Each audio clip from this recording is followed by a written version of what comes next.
Hey, John. Hey, Eugene. Happy Friday. It's the first time we are having this theme. Brand new. Spirits and vices in the club, yo. Club. That's good. Very fun, very fun. Yeah. Suitable for Friday night. So Mm. party along with us. Now, when I think of clubs, I think of club music. And one of the earliest Mm. memories of club music, um, Oh, when ancient song. Eh?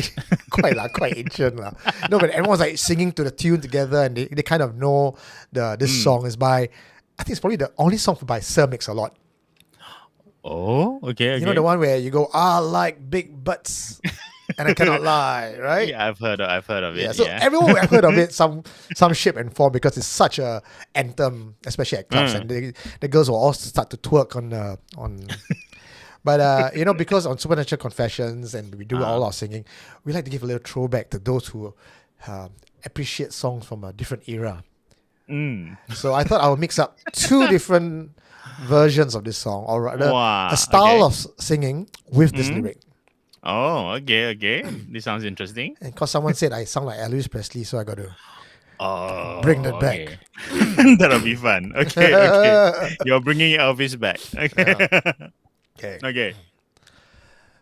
Oh, I like big butts and I cannot lie.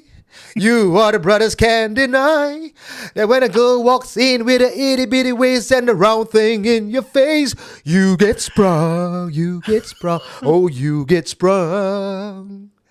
Dip in the jeans she's wearing, I hook and I can't stop staring. Baby got back. My anaconda don't want none. Unless you got buns, hun. I'm begging for a piece of that bubble. So go and find that juicy double. You've got sprung. Oh, baby, I've got sprung. I don't want no other but. Baby, it's just yours I'm thinking of. Doom, doom, doom, doom, doom, doom. Wow, that's literally time travel, man. Wow.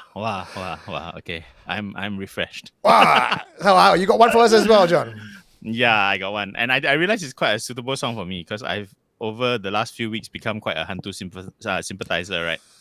So this song is quite a Hantu sympathizing song if you think about it. Okay. Well, shock me Okay. with it. Come. Okay, I won't say what it is, but hope you guys can recognize it as we go along. Mhm. There's a time that I remember when I did not know no pain, when I believed in forever and everything would stay the same.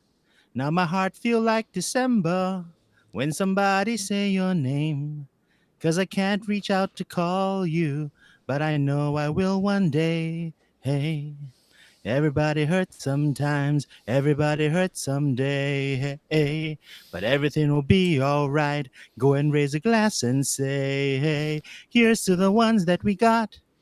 Cheers to the wish you were here, but you're not, 'cause the drinks bring back all the memories of everything we've been through. Toast to the ones here today. Toast to the ones that we lost on the way, 'cause the drinks bring back all the memories, and the memories bring back Back you. you.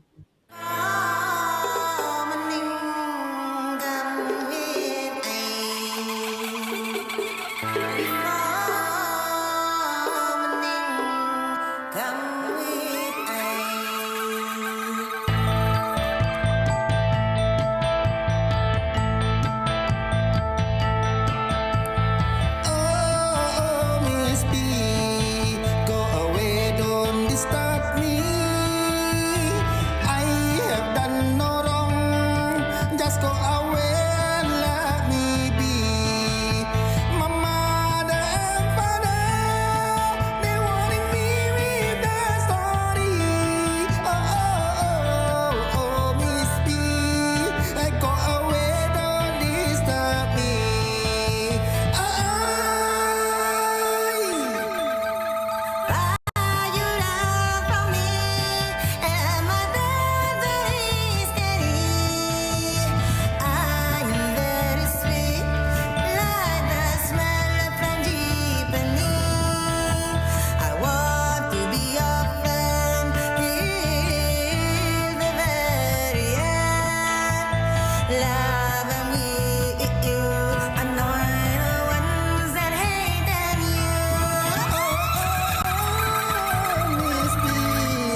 anyone here?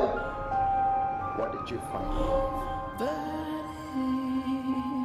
You are listening to Supernatural Confessions. Adoy! Rude, these people. Say my song oldies, Oh la, I tell you last time I was quite cool at the club. Some more. Demonic Slayer say you guys can do Ghost Festival concert already. I don't know whether that's a burn or whether Can lah. John, that's praise. I can imagine you to do Kertai. Okay, it depends on whether you think we will attract the ghost or we will exorcise the ghost. Or go back to hell. I'm not staying for this shit. Somebody wanted what? Westlife, is it? Wow, Westlife special request. Okay. I'm not old enough to know Westlife. Ella. I will go and dig.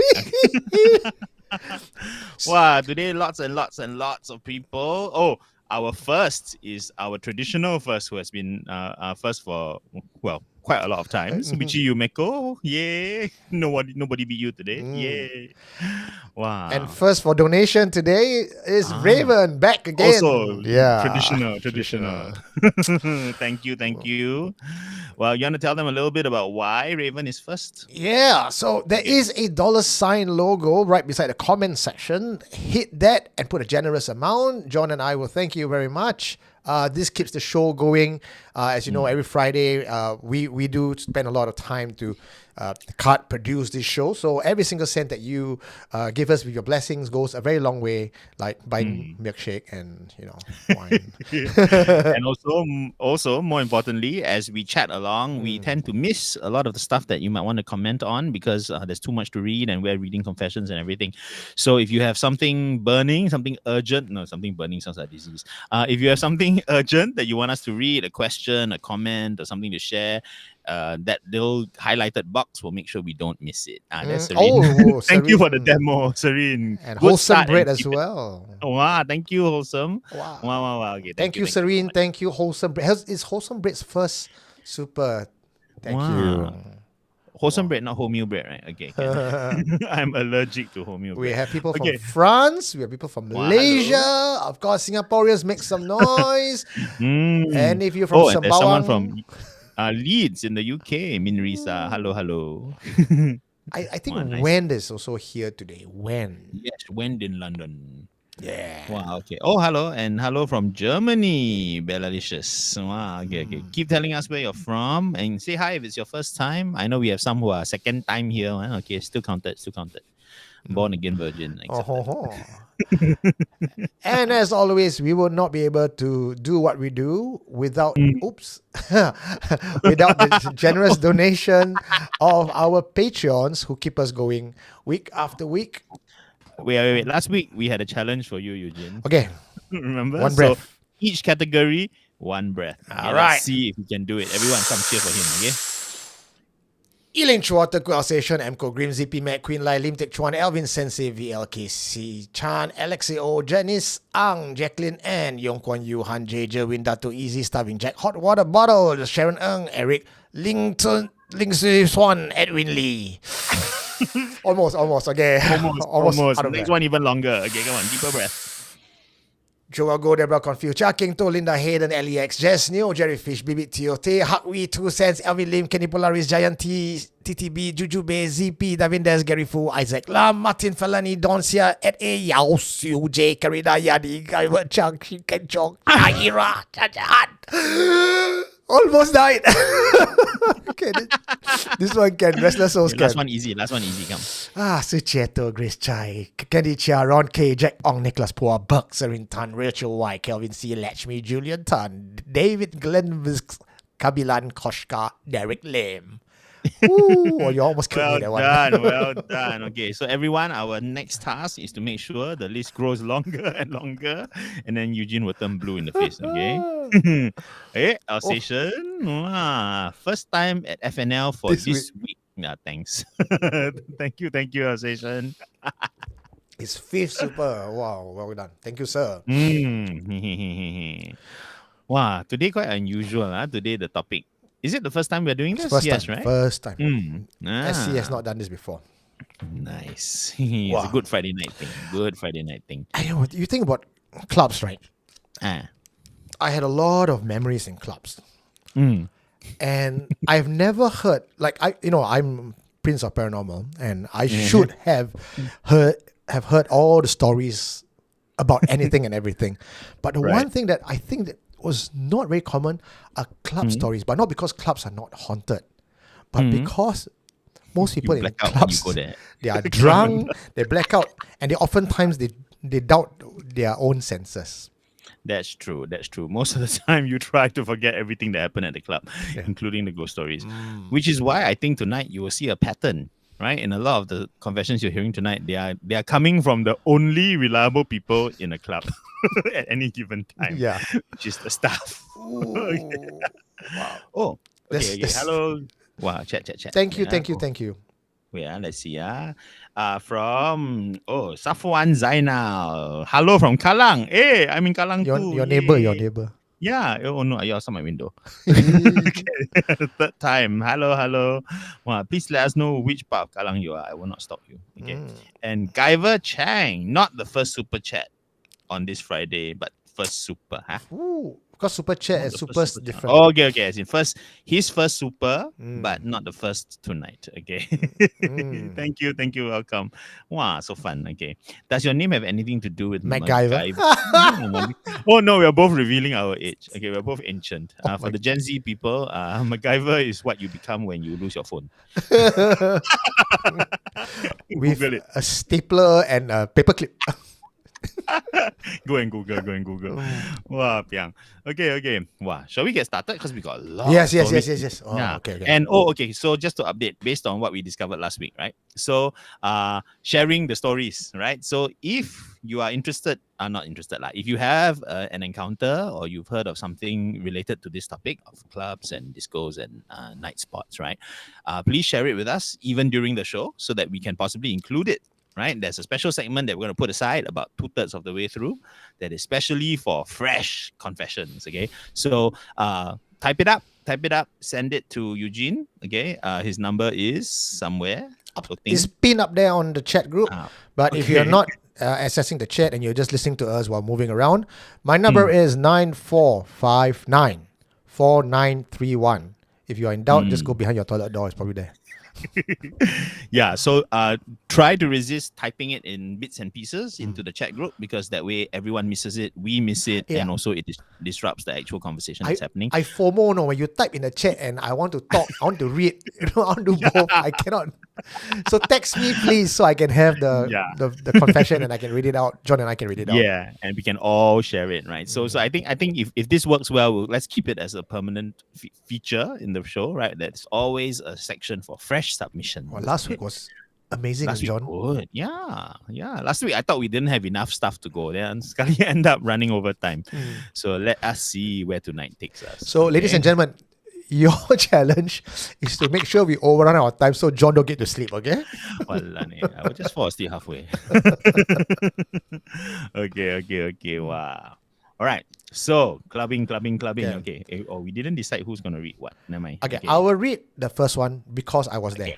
I was there, Oh. I know the place, and I know the Nice. owner, and Steve is the owner. So, Okay. Oh yeah. Okay. This is the place you did tell me about it, and then I FOMO. Okay. All right. Okay. because they closed down after COVID, or during COVID, they closed down. Oh no. Is So it related to this story also? no, so I spoke to Steve. He says that he is intending to come back again, but rental and everything is just too insane, lah. So it's very kasian. Even in across the causeway. Yeah, so if you actually, ladies and gents, if you Google Supernatural Confessions, The Deceased, you will find a blog entry that I wrote many years pre-COVID. Right. I visited and I took photos of their cocktails. I saw that. Yeah. Gorgeous. Oh. So a bit of preamble. This place is actually in, I think, Jalan Sultan. No, the Chinatown of KL. Okay. Yep. Okay. Also. Okay. Yeah. So it's very old shop houses there, over 100 years old. Nice. And this place was like collapsing, falling apart, and then he took over. Okay, come. Wow. I read. Okay. Confession. Okay.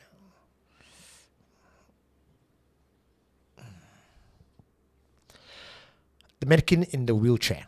I ran a bar in KL in an old shop house in Kuala Lumpur, Malaysia.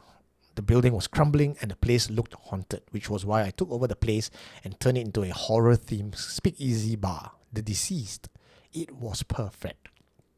I used the leftover furniture, cobbled them together to fix up the bar, and everything else was pretty much in its original crumbling state. You can also guess that with a place like this, it's probably not clean. I smoked the place every evening with Kamayan to keep the spirits at bay. It also didn't help that our specially designed cocktails make use of actual joss sticks, joss paper, and funeral effigies for decoration. To the guests that come here, the horror ambience is what attracts them, so the more haunted, the better. One of the decorations we had was a full human-sized mannequin on a wheelchair. The mannequin has a habit of moving around on its own. You can place her seated in one way, and when you check on her next, she would have moved position all on her own. That's creepy. Yeah. Okay, wait. Someone suggested that it is Petaling Street. Jujube is saying. Petaling Street? Is that Petaling Street? I That's don't. the Chinatown Street. Chinatown, but then must be Petaling. Wow. Actually, it is quite a creepy place because even when you go late at night just to eat like the lo shi fan and stuff like that, right? It's still very creepy. Yeah. Wow, what atmosphere. Hey, I miss Malaysia, lah, John. We should go back there and meet our friends there. Yes. Hello, KL people. Yeah. Okay, wait. Did you post a photo of that wheelchair back then? Did you see this wheelchair? Yeah, I did. Oh, okay. Let me find a clip. I'm going to load it up. Okay. And tell us what was the mannequin like? What was it? Was it a male, female? What was it dressed as? It has no tits, lah, so it's hard to say it's a female, lah, but it's a long hair. Okay, long hair. Okay, long hair mannequin. Okay, was the mannequin itself scary or just like? No, but when you walk in, right, the feeling of kerasness is very apparent. Okay, loading up now. Oh, I see. Wow, on the fly, no, look, guys, this is wow, lifeline. organized. Okay, where? Okay, Where did it fly to? I didn't this see. is the wheelchair. Oh shit, This is the mannequin in the wheelchair. that's quite creepy. And is it always in this corner? No, it moves around on its own. No, I mean, as in No. It moves. It can be upstairs, downstairs, depending on where the staff decide to put it that day, lah. Right. Okay. But what they say is this thing can move around on its own. And when I moved in, before they told me the story, I walked in, right, and I got a terpanjat. Like I felt there was a presence there. My alarm bells just went off. Oh dear. Okay. Yeah, you can see the staircase up. Also, you can see it's a beautiful place. Wow. Right? Creepy. I wish I could bring you there, like John, but it's closed, lah. Yeah. You will love it. I would love it. I'll never leave. And then you see the cocktail also. This one. Oh wow. Okay. With effigies and everything. I see. Is that Bobo Chacha? No, it's the alcohol with ice. Serve in a hollowed out coconut husk. Put on offering paper with a chakia and a effigy for you to ta xiao ren. Wow. Okay lah. I mean, it's highly entertaining, right? But also a bit risky, So depending on who is going to this club, some people I think will kena things very easily, especially when you play with these things. But I guess it's a risk that you take lah when you go to this type of club, right? I've got a feeling, because I asked him, I said, do people come here, right? Do they bring things home or not? Because it does have a very, very strong vibe. So that's the team. Yeah. So yeah, there's a Steve. Steve is on my right, my left of the photo lah. So that's the bar crew.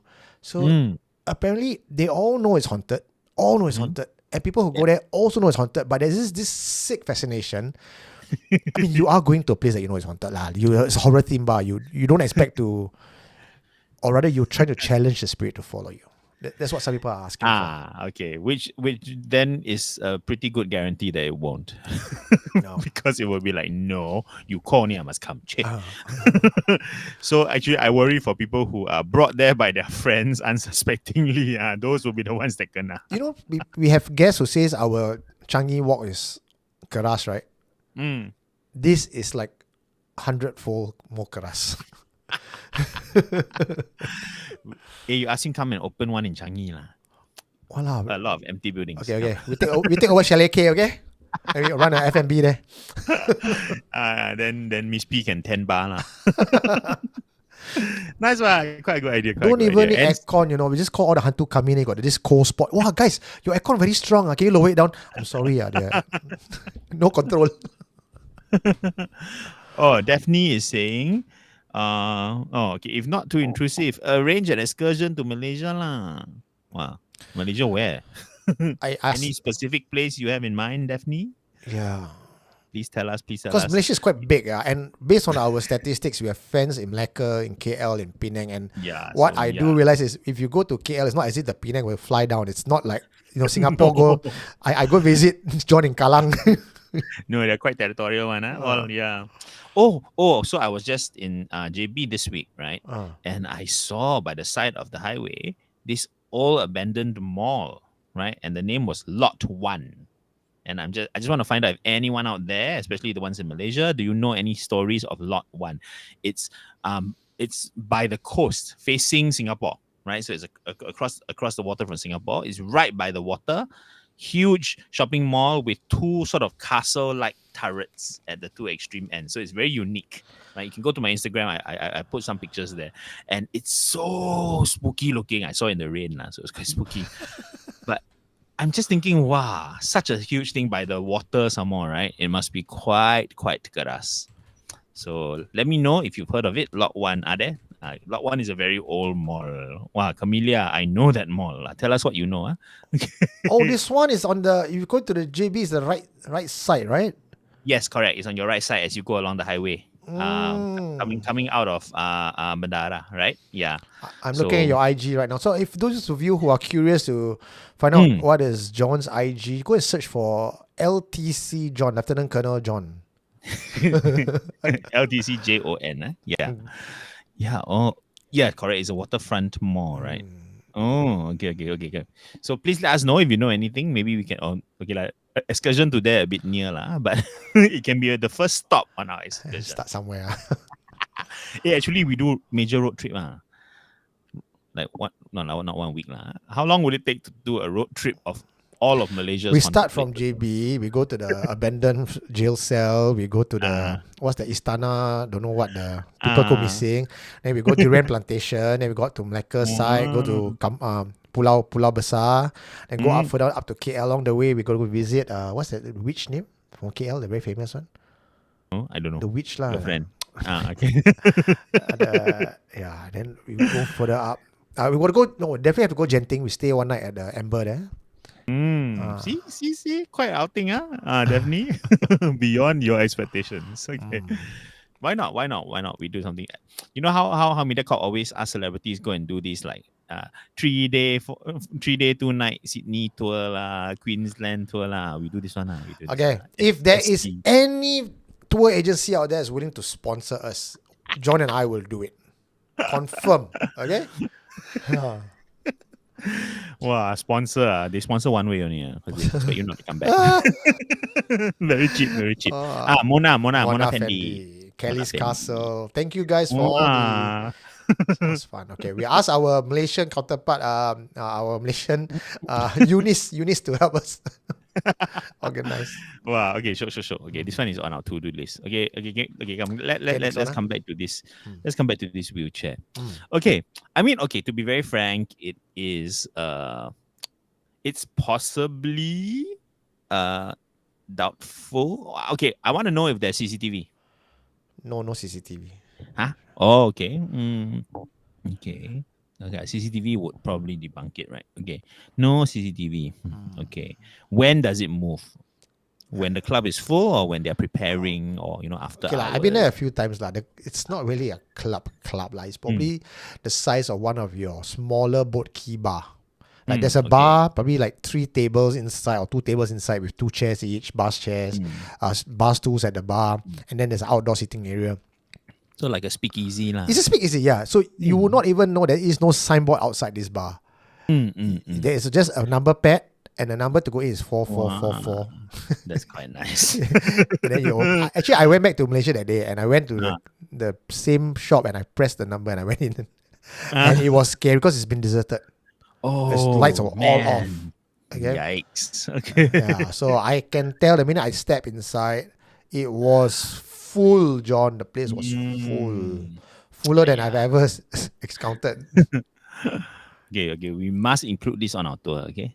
We bring our own drinks, okay? And then we go there.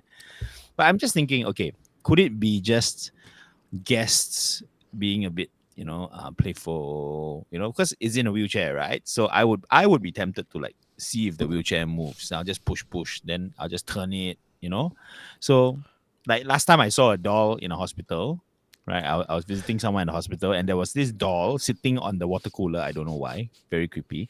And the first thing I did was I turned the doll to face the wall, right? And my second thought was, oh, the nurse is gonna get a shock when she comes back and sees the door has faced, So especially with a lot of traffic, right? People, customers coming and going, hard to say, who shifted things. I don't know. What do you think, Eugene? I mean, apart from the fact that you felt there was something, right? Yeah. So of course, my first thought of mine is people have moved it lah.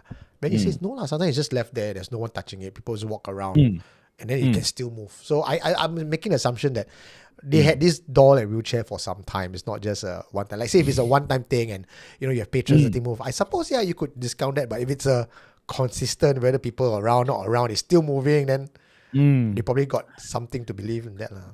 Did they ever get curious enough to conduct experiments, like hang a bell there so that it rings? It was discussed, and SC was supposed to come down with SC members to investigate and also to enjoy ourselves lah. To have a special collaboration with the deceased.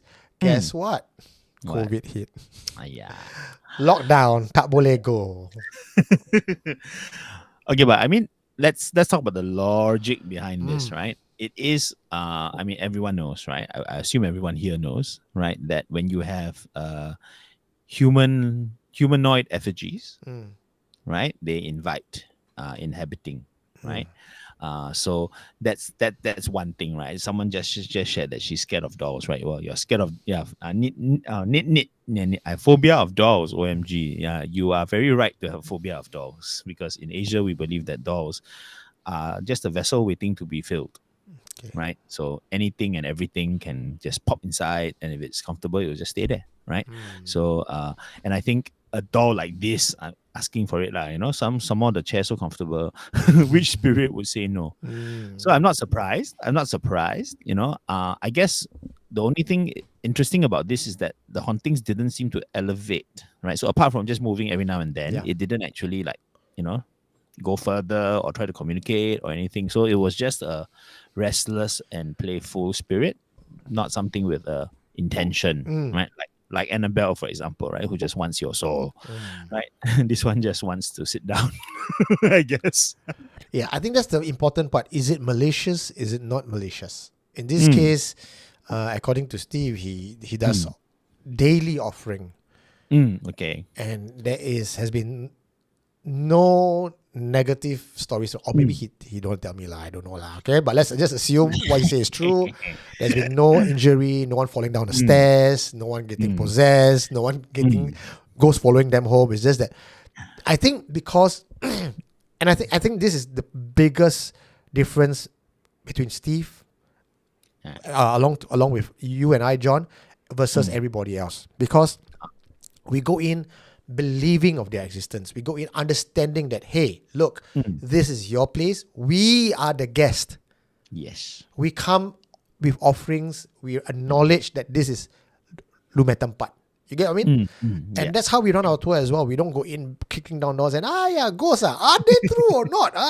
Correct. We don't, right? It's always very respectful. So I guess because of the nature of how he runs his business, understanding that he is but a tenant in a place that already belongs to these spirits, they allow it. Yeah. Because you're paying your rent. Right? That's true. And in fact, I like the idea that, through all the offerings that they make and all that, right? The crew have sort of made a pact with whatever is there, right? And so there's no malicious intention. There's just sort of playfulness, maybe, getting in on the action, helping to entertain the guests by moving the chair around, hoping to get a scare, hoping to get someone to scream. John, that's quite fun. Now that we talk about it, right? I want to introduce this show to you. I think you got to watch it. I'm not going to watch it with you because it's a love story, so you watch it on your own. It's called My Boo. It's a Thai horror movie. I've heard of it. Okay. Where My Boo. Yeah, it's a haunted house. They tried, this guy who lived there because he bought over the place or whatever. He tried to cleanse the spirit. Then they were like, "This is our home. You want me to cleanse? I'll just go where?" Then they have to live together, right? So he says, okay lah, why do I turn this to the haunted house? I like. Yeah. Okay, that is our MSA official film. Okay. Okay, Steffi has just asked a question which deserves an answer. Has SC covered any confessions regarding cursed objects like dolls? Ayo, this type of question. It was not cursed, it was furniture. Furniture, remember the I one remember that- the one with the curse cupboard, the curse cupboard where the plates came flying and all that. That was yeah, I can't remember what episode that was last season. It was a very good episode though. Oh dear, I cannot remember now. It was Okay, an episode where the cupboard was haunted with the what was believed to be the ancestral spirit of the family. yeah, it was Then- passed down through the children, right? Yeah. Then the new owner, the younger family, got so scared they put it outside, become a shoe rack.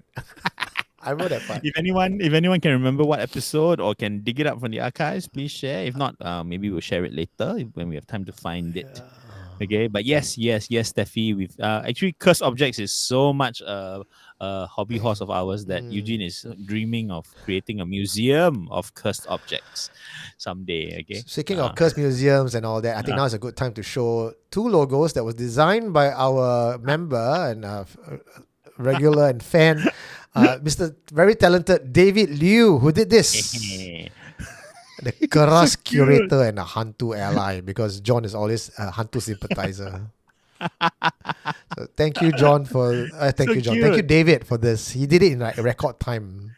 Wow. Okay, we need matching windbreakers to wear. with this. Gorgeous, right? Yeah, oh, so cute, so cute. Hand drawn. You know?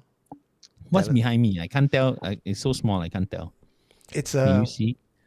on. I think it's like a Toyo-ish character, and I think probably a Pontianak.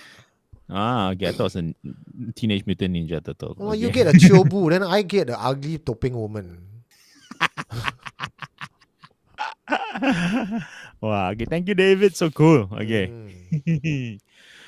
Ah, okay. Any thoughts to share regarding the wheelchair? Oh, it's okay. Question is so everyone agrees that it's not the wheelchair that's haunted. No lah, not the It's just wheelchair. a spirit playing with the wheelchair, right? Otherwise, that wheelchair will also have to go into your collection already. I know space, you know. I think a house storeroom. Wow. Okay. Okay, Yeah. so next one, huh? Are we Next one. Did we miss? I think Alsatian did a second donation. Oh, wait. He did. Yeah. I saw it just now. Alsatian Adrian says SC should open one bar like this. Oh, nice. Thank yeah, lah, you. the Changi bar lah. The Changi bar lah. Shelley K. Oh, okay. Wholesome Bread also gave a donation that says, Marina Bay Club. I'm the ghost when drinks are X. So you ghost your friends.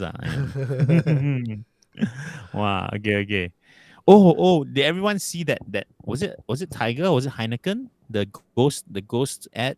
They did or is it a responsible drinking ad? It was a social media ad, right? And one of like it's a bunch of people in the bar, and then one of their friends is like a ghost, it's like see-through, right? And I can't remember what the tagline was. It is about ghosting your friends, right? And yeah, did anyone see that? I know, see. I can't remember what the campaign was, but it had a lot of green in it, so I'm thinking it's Heineken. Or I'm Carlsberg. thinking, or Carlsberg. That's true. Yeah. Anyone remember that ad, that series? No. Because I thought it was kind of nice. It's like endorsed by Supernatural Confessions because got ghosts on. So we will use ghosts to convey all our public service messages. And the green color also is a SE color, no? Yeah, of course, right? Because that's the color of the Chinese hell. So we go to Heineken and say, hey, you don't sponsor us, we go to Carlsberg. Then we go to Carlsberg. Hey, you don't sponsor us, we go to Heineken. Then they both tell you go Ireland. If you like green, you go Ireland.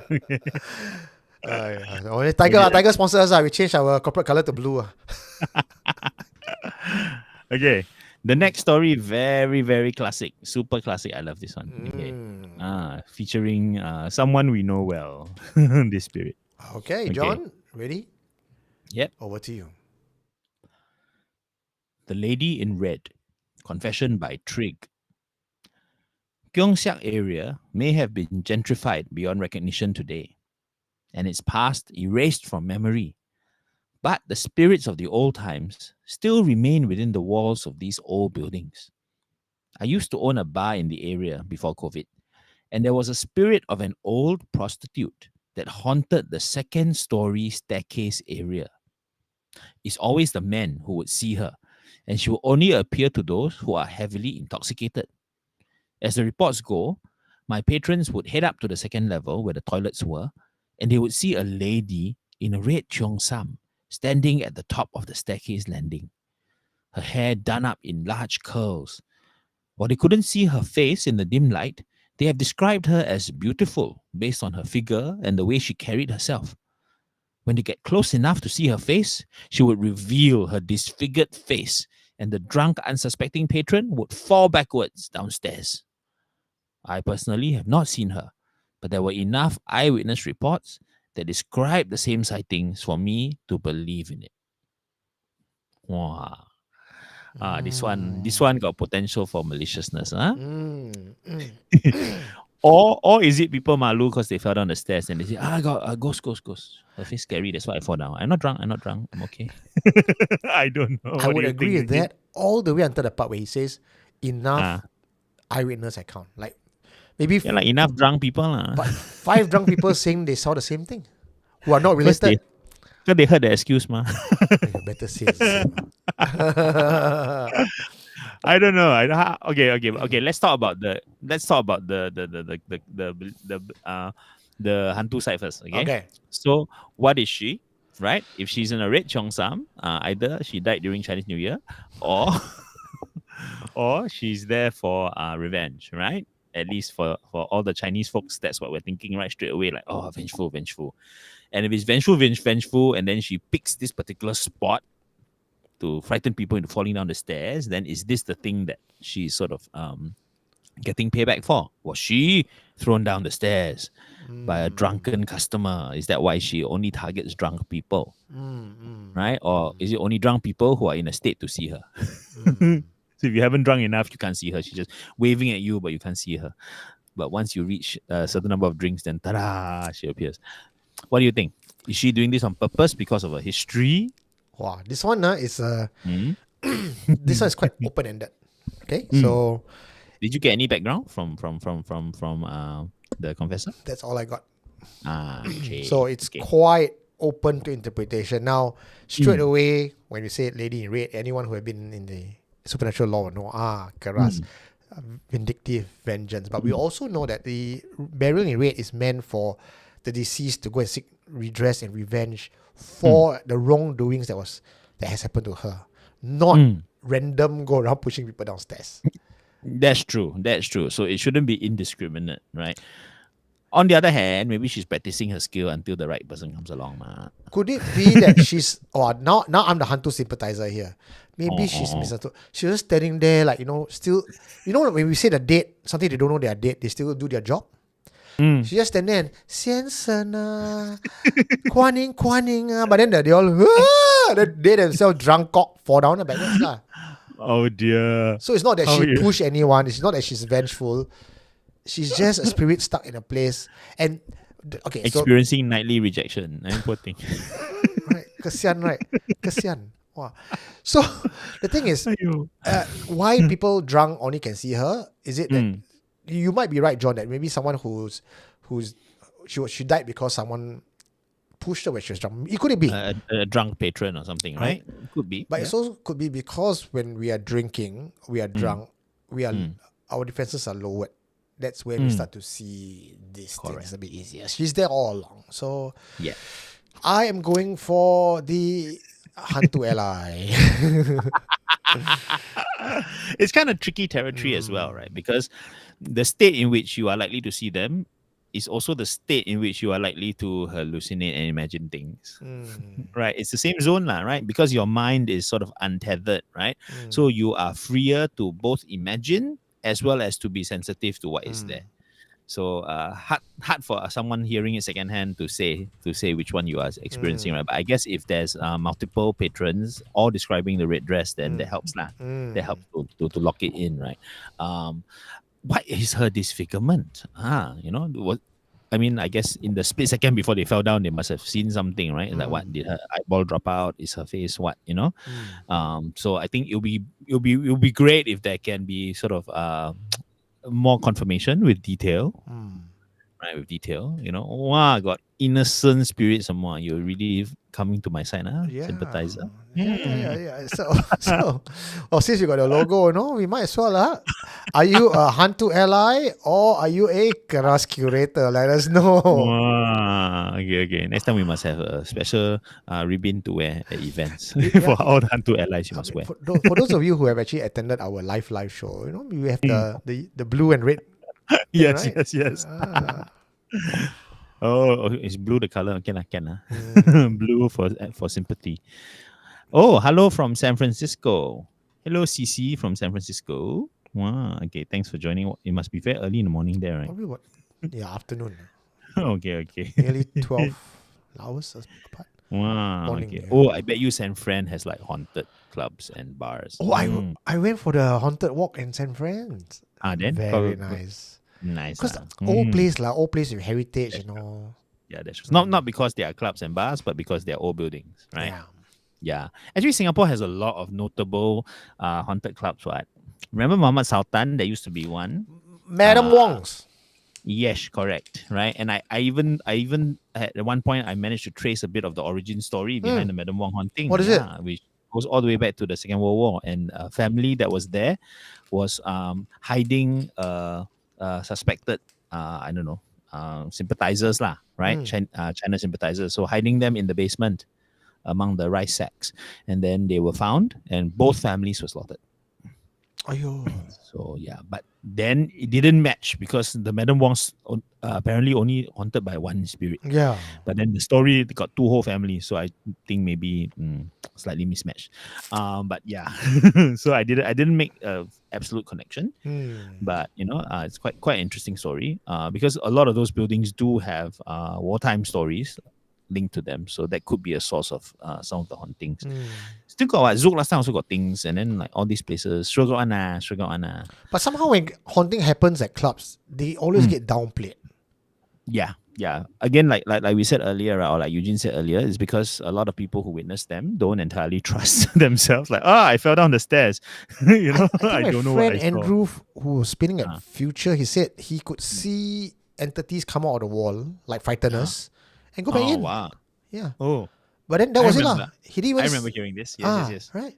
But you realize when people tell ghost stories at clubs, it's no like, hey, this club is haunted. The face come out. No, it's I was spinning and then I could see the thing just come out of the wall. No, and go back in. The faces all around. Yeah, that's it. What was that story that we heard from someone about a club that opened at Queen Street? Remember in the old school building that used to be my school building next to the church? And then there was a metal door that was too heavy to move and then it would like open on its own. Something like that. Who was it from? Can't remember now. We heard this. I think we were both there. Familiar? Ring no bells, yeah.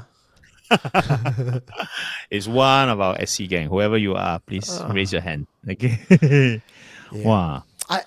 Fortunately or unfortunately, you find that a lot of these confessions regarding clubs to be quite short. It's a single haunting, not like an ongoing months of torment, possession case. So it's a different kind of haunting. Yeah.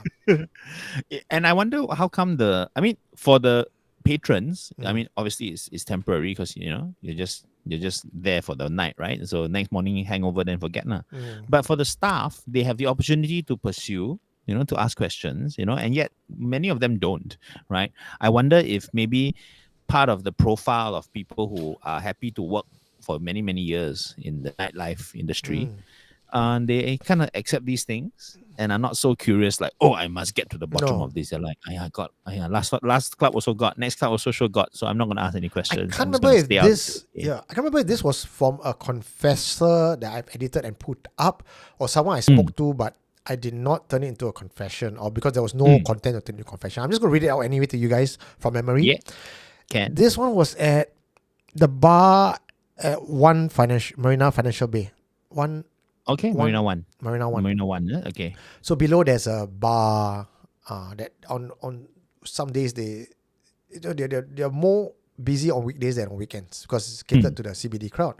Right. And a lady was working there. She says she put up the chair. She's about to Stacking, go. Stacking, right? The and the manager say, hey, you cannot go yet. The chairs are not stacked. Then she turned around, the chairs are all down again. Then she says, Wow, could it be I so tired that I thought I stacked, but I didn't stack. So she stacked again. And then she told the manager, you come and see, stack already, okay? Can I go now? Can. She turned, walk. Then they heard a grung. They both turned back. The chairs were unstacked again. Oh. Then the manager said, no, you can go. Yeah. Oh, that is a classic Poltergeist the movie moment. Yeah. Wow, that one is Sentosa, I think Keras. also got one of the beach bar that was haunted. Again, ask what was haunted. It was, I came to work early. I see a doppelganger there in the kitchen. Oh. I called out to it. It did not reply me. I turned around. I walked out. There, I saw the actual chef walking into. Yeah. Nice. Okay. Raven is saying, I remember got one where they see a young girl's spirit in the club. That does sound familiar, right? That's not Madam Wong, right? Madam Wong was a female spirit, not a young girl. They said that the spirit is Madam Wong, right? Like that one. No lah. Stories go and hearsays. They want to pin a name to it. They call it Madam Wong, the spirit. That's very easy. Yeah lah. I mean, yes lah. I mean, why not, right? You have to give it a name. Wow. Okay. Yeah, I have heard this young girl in a club thing, but I don't know where. Hey, share, folks. All of you who are nightlife people, right? I'm very innocent one last time. I never go club one, so so I don't know so many of these. But you guys, why no one mentioned arena in CQ? Is there what is something CQ? haunted there? What Clarke is Quay. CQ? Oh, Clarke Quay. CQ is Clarke Quay. Oh, okay. That's what the I young don't know people this. say lah. That's not what we say. Then BQ is Boat Quay, is it? Okay. Yeah. I see. I don't arena. I didn't even know arena. Okay. Come, please share. Okay. If you know anything about certain clubs, please let us know. Okay. Augustus is saying, Eugene, the poll should include a third option. Both. How you want to be Maliciously innocent. Is it? cannot lah. You pick a side. Anyway, I'm going to close after the next confession, I'll close the poll already, okay, guys? So you will last. Yeah. Pick a side, Augustus. Yeah. Oh, so Augustus is our confessor for today, guys. Hey, can I show you a short skit, John? Okay, come, show. Okay, this one. What? I did it today. Watch. Oh, I Says saw. was standing Okay, in the show lift. everyone. He saw this image of someone stuck to the wall walking in. So he said, okay, something is not right here. And then she just walked in, but she was facing the wall, and then just stuck to the wall and just go round to the back. Only years later, I actually heard of people with such encounter in lifts. You and your long hair red dress. Sigh. So you guys have not heard it, please go and check it out. Today's featured confession. Because last week we did hotels, right, John? Yeah. And then Augustus reached out and says he got hotel ghost story because he used to work there for 30 years. So I'm like, come tell me. So I went up to him at Marymount and we had a good chat you can see from the video, actually we talked from daylight into darkness. Nice. The lights all turn on. So great stories. And also I have some 15 minutes of unaired footage for patrons as well. So if you are interested in listening to unaired footage, B-side, exclusive content, join us as patrons. You get exclusive stuff. Wow, Rio is teasing me. Now that John's still innocent. Yes, I'm forever innocent, okay? Rio, I will send someone to kill you. No. Yeah. You will never know. Okay. Wow, okay. Hey, hello, thank you. Gabriel Baptiste. Wow, first super chat. Thank you. Everyone's saying you look very good in a red dress and long hair. That's not me. How you know it's me? Not me. Sure. Okay. If that was the one waiting at the top of the staircase, yeah. I happily fall down. Hello. No need to turn around. It's okay. I'm gonna fall down. Bye. Okay, next we've got a couple of confessions that came in from the voice that you guys love so much. This is Joey. Nice. Joey Sensei lah. Joey Sensei. Elwin Sensei's wife. Yay. Just, Is Joey here? Is Elwin here tonight? Oh no, I think last week also she was here. Say hi if you're still here. So this is not a video, it's audio. You will get to hear it and John and I will react. Okay? All right. Let's hear it. Yeah. Hey SC fam, hey Eugene. I just noticed that your live topic tonight is about spirits and vices in clubs. So I have a couple of stories that I wanted to share. Back in the day when I was doing marketing for quite a prominent nightlife operator, I would say. They are still around, but the club is no longer around. So go figure. Okay, don't ask me. You all figure out. So anyway, the story goes. Um, it happened when this now defunct club moved locations. Where they were previously, their first club or their first location, they were crazy, they were bustling and really, really popular. After they moved locations, though, the second location was strange lah. I mean the surrounding areas. Just to give a little bit of context, the surrounding areas around the club were there. There were hotels. There were old malls, I guess, shopping centers, very old shopping centers, like think Bras Basah complex kind of situation. And also there was a religious place, like a place of worship. So let's get to the first story. The first one is actually from my DJs. Okay, so these guys, obviously, if anyone knows about club operations, as in disco, nightclub, dance club operations, usually the operations people and the DJs come in about 4-ish, to prepare for the night. So at that time it's not dark, right? It's still bright out, and yeah lah, it's dark lah in the club lah, but it's not dark outside, right? So anyway, the DJs, they one fine day they came and around I think 4-5-ish, to start prepping for the night. And it was two of them. Okay, it was two of them at the DJ console. They were prepping the console, blah blah blah, whatever they do. And then suddenly, so we have a smoke machine at the DJ console. Suddenly, the smoke machine went off. It just started spouting smoke. The DJs were a bit curious lah. They were like, so how come suddenly the smoke machine start spouting on its own? Turned around, went to check. Said maybe someone accidentally plugged in the socket, right? Fellow went to check. And then when he was telling me the story, he told me, he just looked at me in the eye, and like there was a few seconds of silence between us because I was expecting something, right? And then he said, "Sister, you know what? The plug wasn't even plugged in lah. How the fuck did this smoke machine go off?" So I asked him, obviously, try to be rational about it. Don't want to scare your colleagues either. I asked him, I said, but the smoke machine, is it auto one? Or like, sometimes maybe they tune the timing or something to spout smoke at a certain time or a certain amount of time, and then in between, and then it was spout the smoke automatically. He said, no lah, sister, the way this machine works is manual. Whenever we want to spout the smoke, that's when we press the button or start button or whatever it is to spout the smoke during the night. It does not happen automatically. We don't have a set timer for it. Okay, so that's one story. Scary, right? I don't know lah. Okay, it's a very jeng situation. Okay, smoke machines. So that was my first thought also, right? Which is, is there a timer or a set program that went wrong, right? But I guess, No, I if mean, it's manual, yeah. I mean, she did check, right? She did ask the same questions that we would ask as well. I kind of like our SC audience because you no longer just take anything at face value and run off with it and say it's hantu. You ask the right questions. And I think what Joey demonstrated was that kind of logic that we're looking for.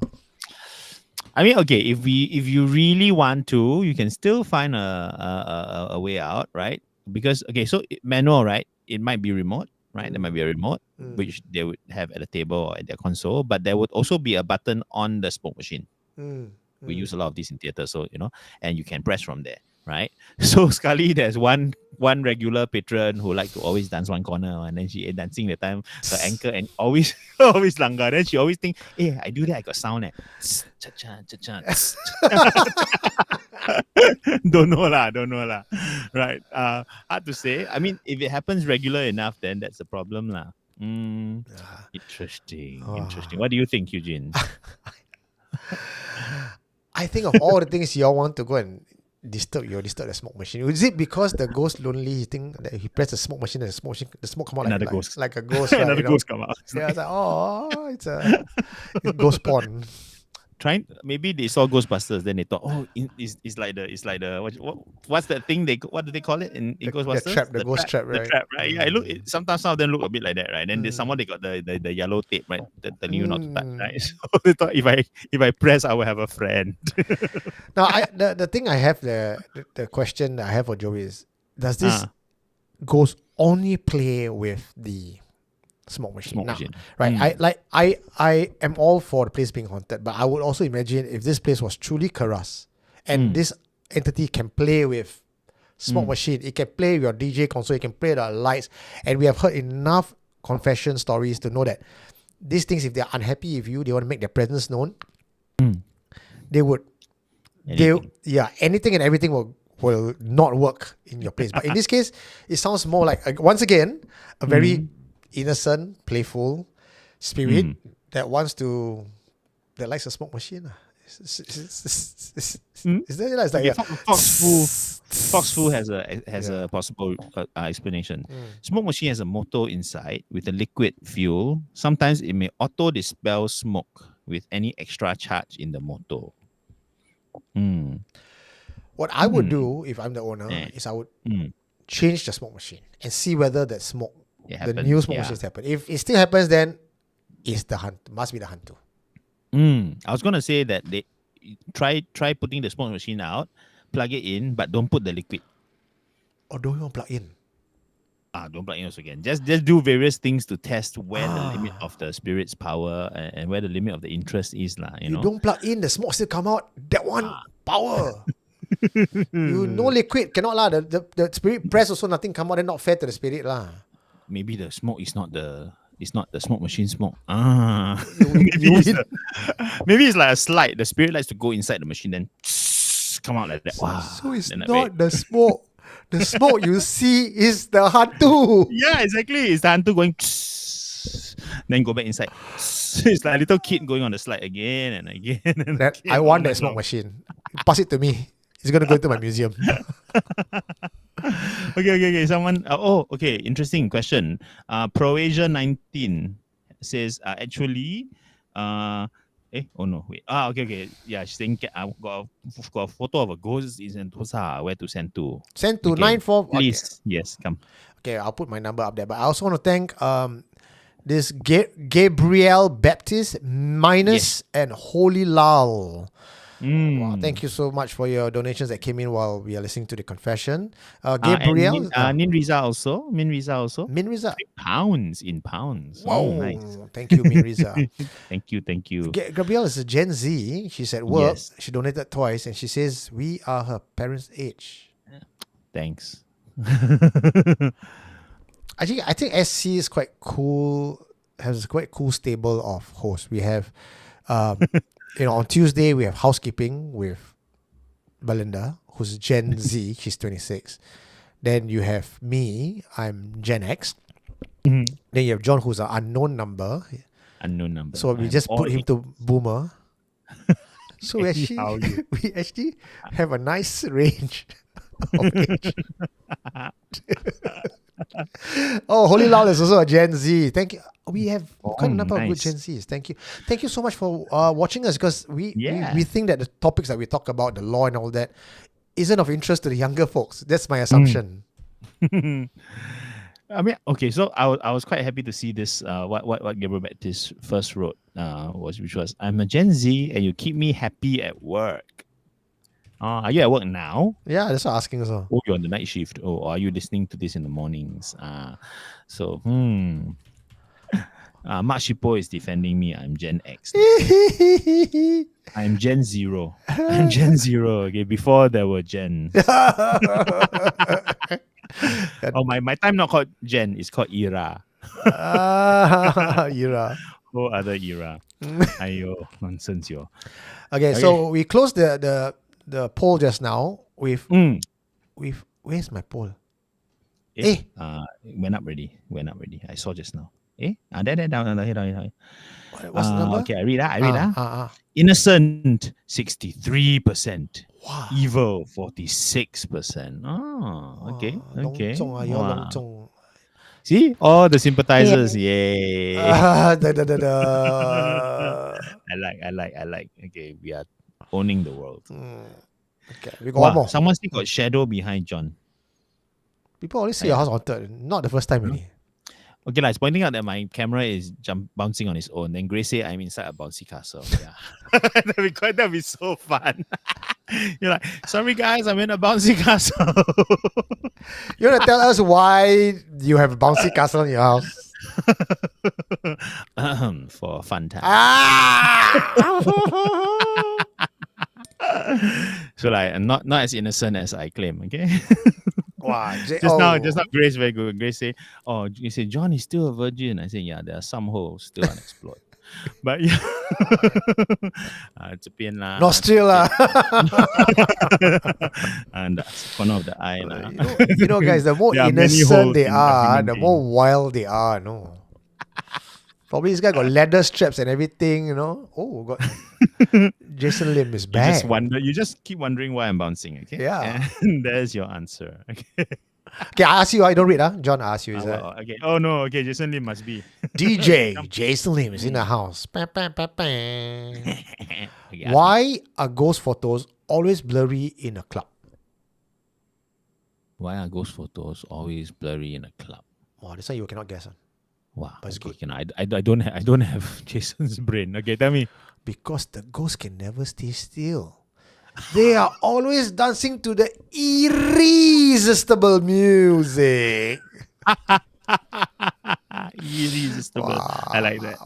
Our friend dropped $10 for this joke, okay? Respect. Wow, okay. Worth it. Well worth it. Thank you. Holy Lal, Gen Z Holy Zal is back with another donation with us. This is her third time, or his third time. Nice. Third time in one night. Holy Lal. Actually, we should have like a Gen Z like poll, like who's the, you know, I'm gonna put out a poll like, where are you? Age poll. Huh? Not poll already, yeah, that's a census already. Take census. Wow, okay. Oh, okay. What is all this about the glory hole? Ayo, Choi. What's a glory hole? I don't know. Ask your kids. Nowadays, anything dirty, ask your kids. Yeah. Kids don't know. Okay, what's next? What's next? Oh, next we got another one. Part two. Come on. More of Joey's radio voice. Okay, and this one is heavy as door. The second story is that this club has a very heavy ass back door for some reason. I don't know why. This door is like, similar to those very heavy exit doors where you had to push down on this lever before you can exit. Okay, and it's very heavy because of like its wind or airtight kind of situation. So whenever I have pushed the door open before on many nights, and it's freaking airtight lah, it's freaking airtight. So when I push open, I need to use a lot of force. So can you imagine if when I'm not sober, it's very, very hard. So basically this place, this door, when a lot of clubbers, when they push open, it leads out to this back area where they can loiter, smoke, whatever lah. And so just keeping this in mind that this door is really, really heavy, okay? And it's not possible for the wind or like, little things like with the wind or something to just open it. And secondly, this door cannot be accessed from the outside. So you can only push it open from the inside. You cannot come back in through the same door. You got to walk all the way to the front and come back in again. Okay, keeping this in mind. So one fine day, again, my club assistant manager came in to start operations for the day. So she comes in around 3-4 p.m., I guess, around that time. And the first thing she does is to turn on everything, make sure, like, ventilate the whole place, okay? and she goes to check on the CCTVs. And then what she saw really creeped out lah. She saw this heavy ass back door open up on its own, like really swing open and with a lot of force, like open up a lot from the inside, as if someone opened it and, you know, like pushed it really hard. And then the door remained open for a while, and then it closed on its own. Again, keeping in mind, this door is very heavy. To push it with such force, it's also very, very, very difficult to do. I've seen absolutely sober guys, like big fucking muscular, I guess strong guys lah, trying to push this door open. And even then, right, I see them struggle a little bit, you know, so they push and it's like the, you know, that kind of thing. And it doesn't swing that much. It's not with that kind of force. I saw the CCTV video. It was swung open with so much force. It was as if this person was very angry lah. You know, like how you open a door and it's like, but there's no way. This door is really heavy. And secondly, right, the door remained open for a while, as if someone was holding the door. This door, right, closes immediately after you let go of it. It doesn't stay open. It's not that kind of door that will like, open for a while, then you know, then it will close on its own. It's not that kind. It's the kind where once you open, you exit, right? And sometimes even before you exit fully, it starts to close, and it's very scary. So everybody will run out. So that's what the door is, right?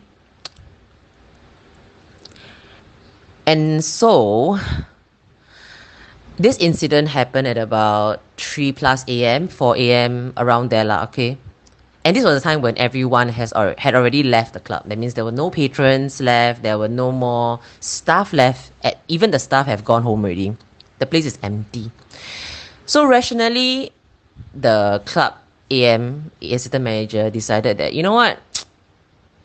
Let's check whether, you know, could there have been a remaining patron or somebody who snuck in and tried to be funny lah, you know, go and push open the door, whatever. But the thing is, right, the context is, right, this CCTV's position is fully on that, it's like on that full area of this door, which also means that you can see if there was somebody pushing the door open. There's no way, right? It's not like a hidden, you know, at a corner, one kind. No, it's when you stand in front of the door and you're pushing the door open, you are caught on that camera. There's literally no way anyone can hide, you know, from that camera. So if there was nobody, and I saw obviously there was nobody in front of the door and the door swung open so hard, then there's nobody lah. Who the fuck? Who the hell pushed open that door? Okay, so this is the second story. This is a very freaky story because there were sightings. Okay, this is a backstory. There were a few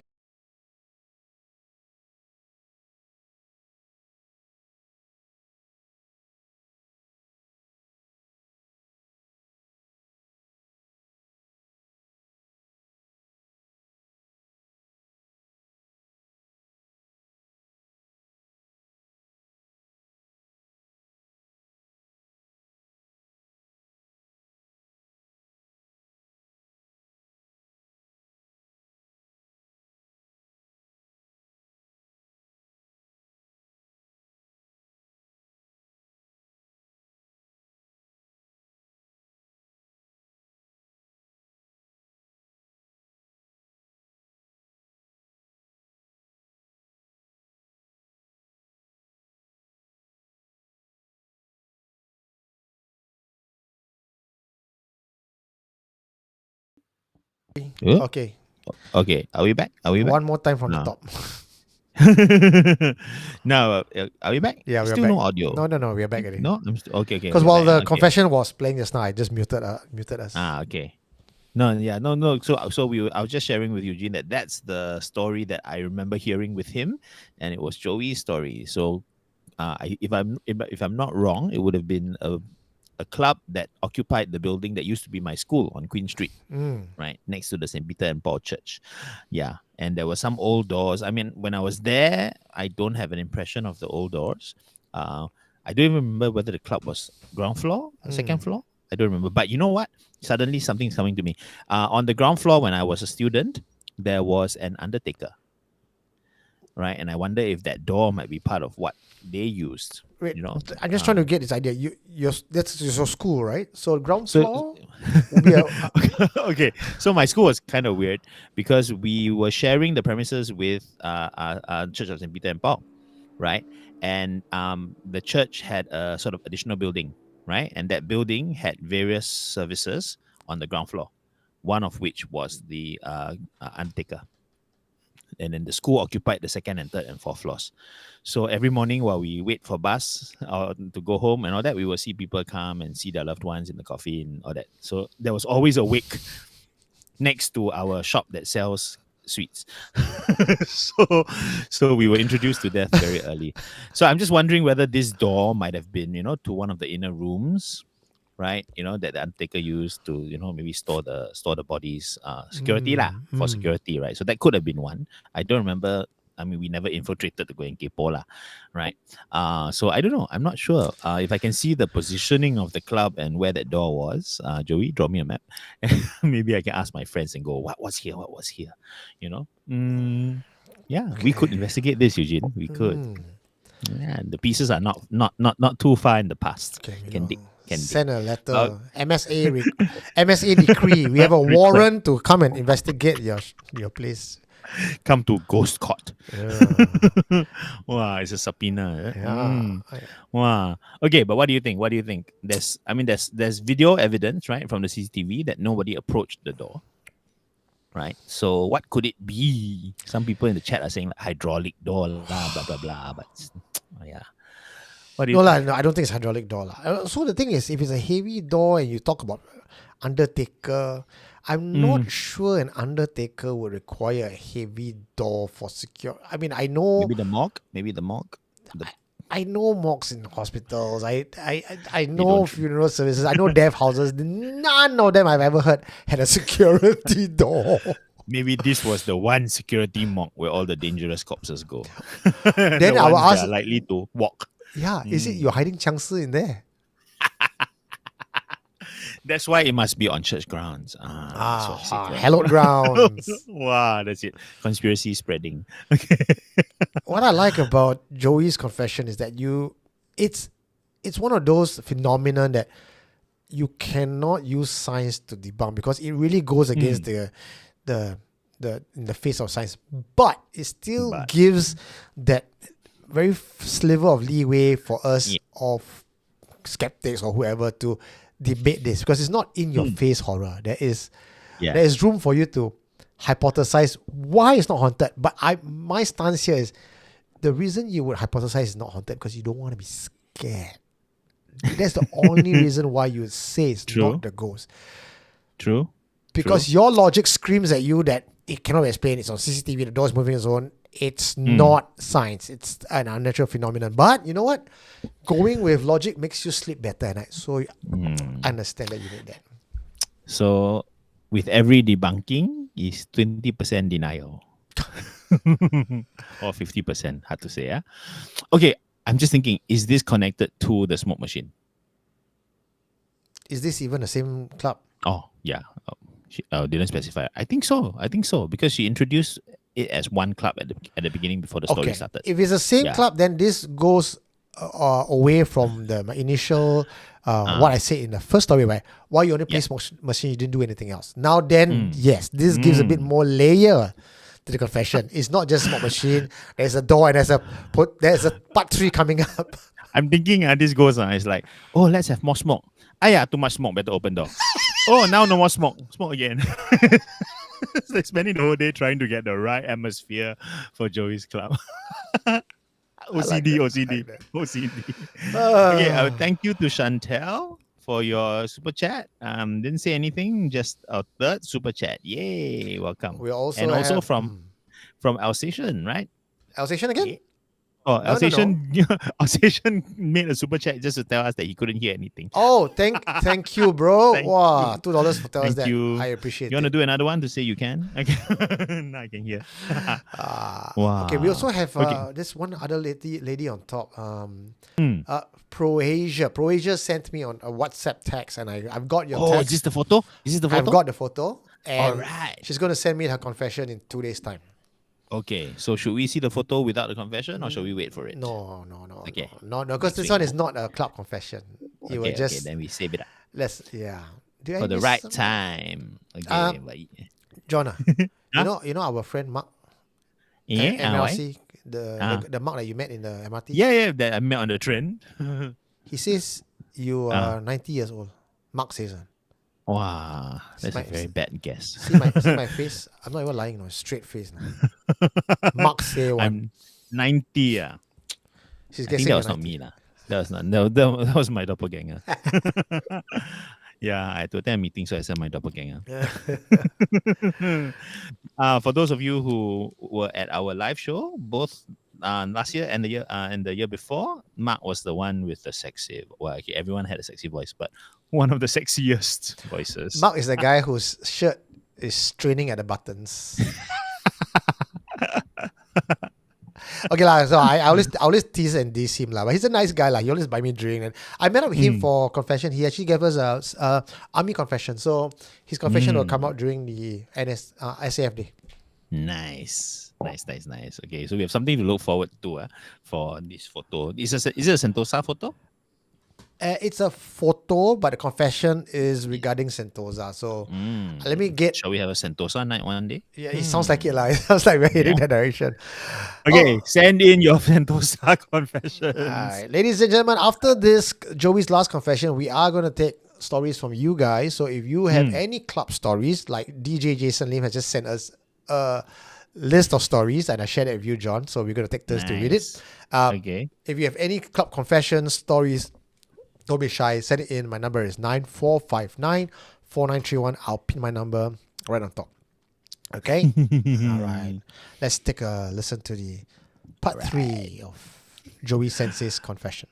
Sightings told to us by regular customers, by staff, that they have seen things moving around amongst the patrons during the night. Obviously, clubs open till, I think that time we opened till 3 a.m. in the morning, and latest was, I think, 4. So, in the middle of the night, like past 12, sometimes they do see apparitions, they do see things lah, okay, little, it's just as if you think it's a patron, but it's not there the next moment you see it, kind of thing. So, at certain parts of the club, especially where this heavy ass back door is. So this heavy ass back door, there is also like a little drinking area, like a little wine drinking spot lah, just beside it. It's still part of the club, but it's just this little like almost a corner where people, if they want to get away from the bustling, like the dancers and all that, right, the dancing crowd, right, they can actually go there and just chill lah. So that spot and the door is very close to each other, and that spot always gives me the creeps lah. For some reason, it's just a club is dark, right? But that area always seems a little bit darker and a little bit freakier lah. For some reason, I don't know how to explain it. It's just a funny feeling, like something is there. And one of my colleagues, ex-colleagues lah, actually told me that he saw a black apparition, like really, really huge black apparition standing near the door, like at the corner near that door and that chill out area. And I think I may have seen that figure too from time to time, but I just probably chalked it up to me being high or just tired from that night. So yeah, these are some of the stories that I have from the time when I was doing marketing at a club. All right. Thank you so much, Joey. Oh.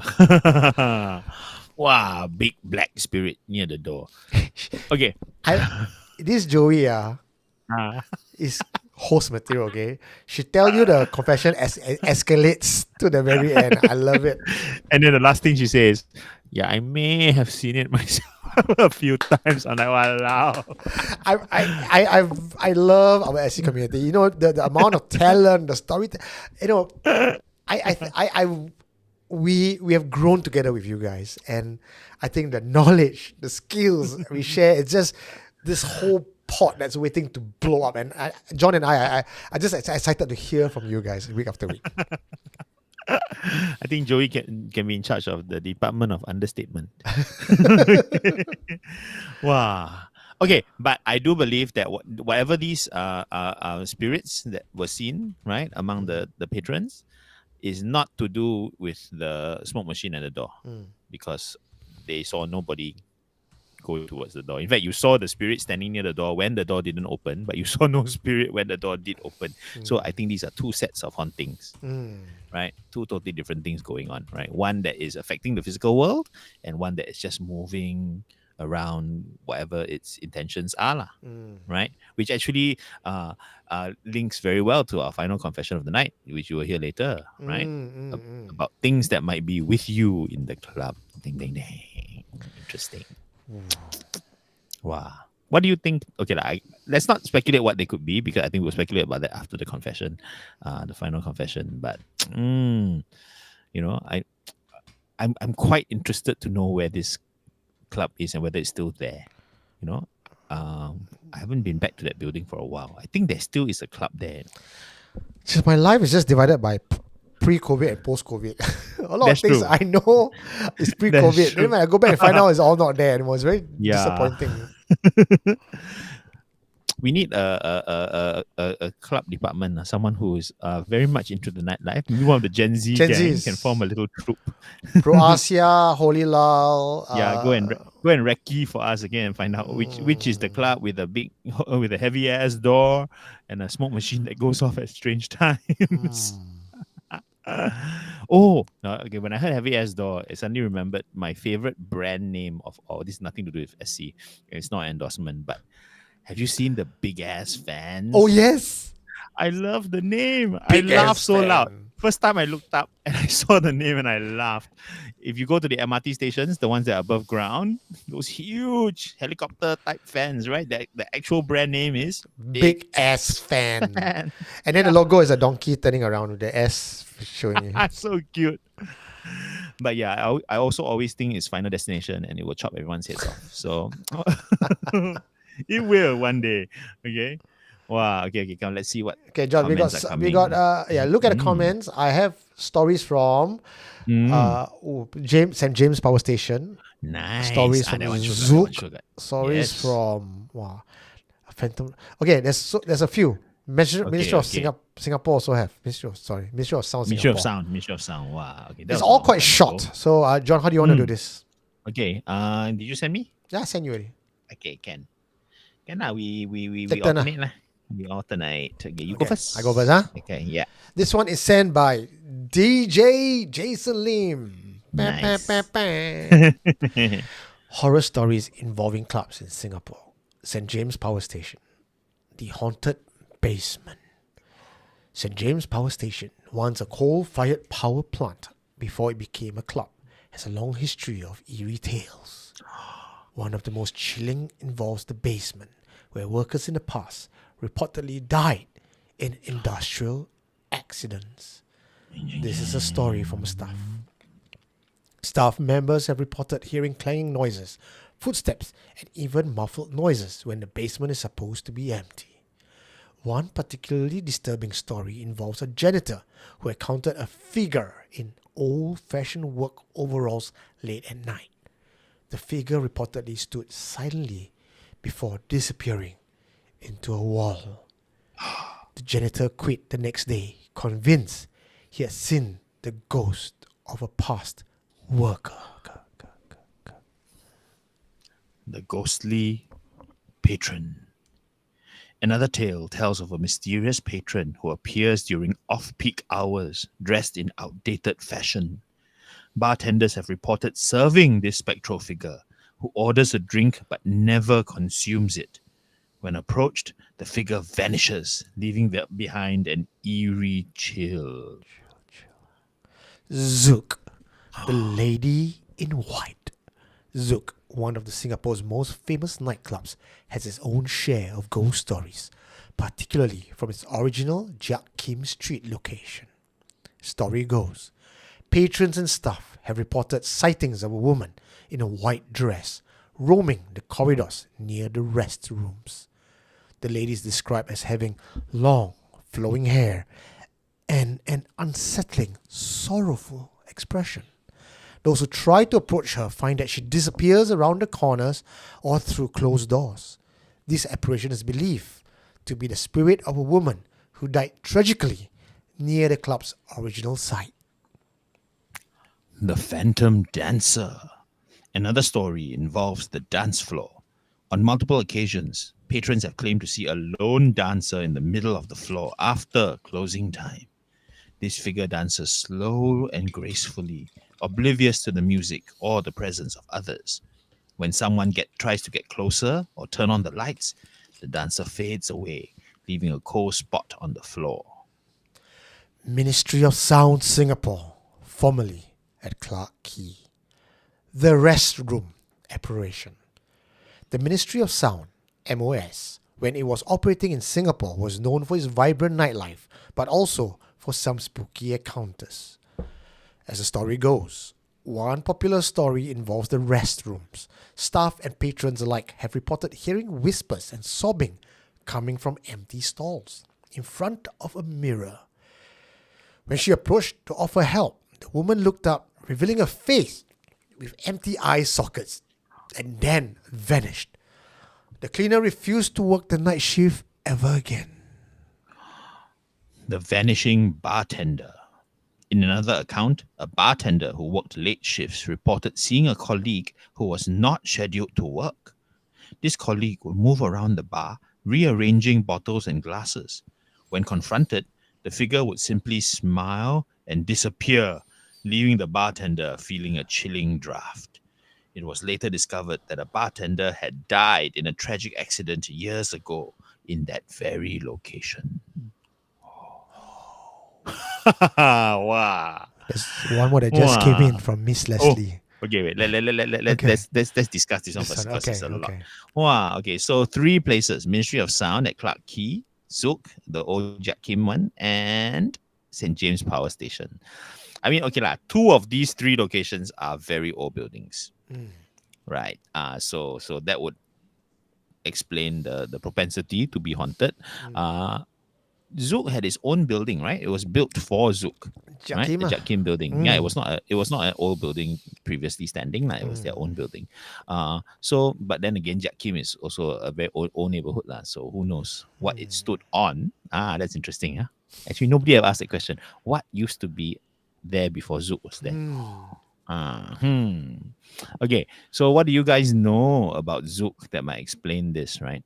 You know, there are a lot of warehouses along the river, right? Yeah. So could Jiak Kim once have been a warehouse as well? You know, that kind of, it was kind of light industrial kind of area, right? Jiak Kim, yeah. So that could be it. But you see the pattern though, right? This pattern of being there, doing something that sort of evokes the past, and after that dressed in that way as well, right? They're all spirits from the past, and then after that all fading away, you know, as if kena caught, kena spotted doing something paise, like why so shy? We when we tell these stories, we collate these stories and we share these stories, we begin to find patterns emerging. And that's kind of how, the more we listen to Friday Night Live, the more we read these confessions, we begin to form a clearer idea. Even if it's not scientifically proven, we lean towards a better understanding of how these things work. And with just taking all these confessions that we hear from St. James and all these clubs, it seems like, from my perspective, there is that line between the spirit world and our world. And because these areas have a lot of alcohol, a lot of vice, a lot of energy, it makes that veil very thin, because we believe that spirits are always around us, but we don't see them on a daily basis in our house or outside. But at clubs, because of the intoxication, the level of vice there, it makes it a lot thinner for us to see both sides. That's true. That's true. I mean, I was going to say that it's also quite likely that it's because that's one place where a lot of people are late at night, right? So And late at night if, too. That's right. so rather than haunting you alone in your home, I might as well go somewhere where I can haunt hundreds of people at the same time. You know, outreach is important, right? All these are influencer ghosts. Okay, I'm wondering, but I like the idea that there's a certain energy about night spots. About night spots, right?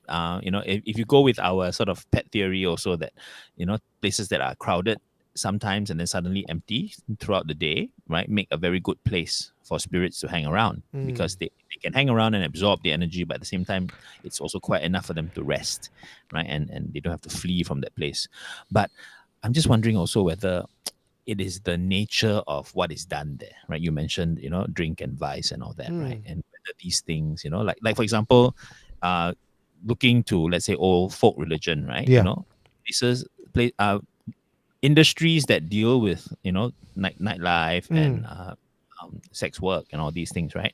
You know, culturally, they tend to, for example, prefer to address a lot of their issues to the hell gods, right? Because, you know, in the Chinese world, the hell gods are more tolerant of these nightlife things, you know. In fact, their preferred offering, you know, is Hennessy and cigarettes and opium, you know, rather than you offer me one steamed chicken. Like, what was this, right? So I remember the hell temple in Geylang near my house. They used to set the golden rooster fried chicken. You know, that was the favorite offering. You know, so the unhealthier the better, right?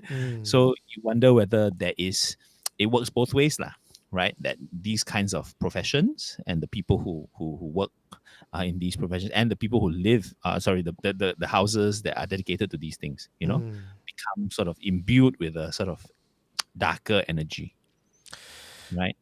This brings back a conversation I had with a monk. He told me that I should stop drinking. Stop, not even cut down. Stop. Okay. And I told him honestly, I said I cannot make promises like that. Like I can.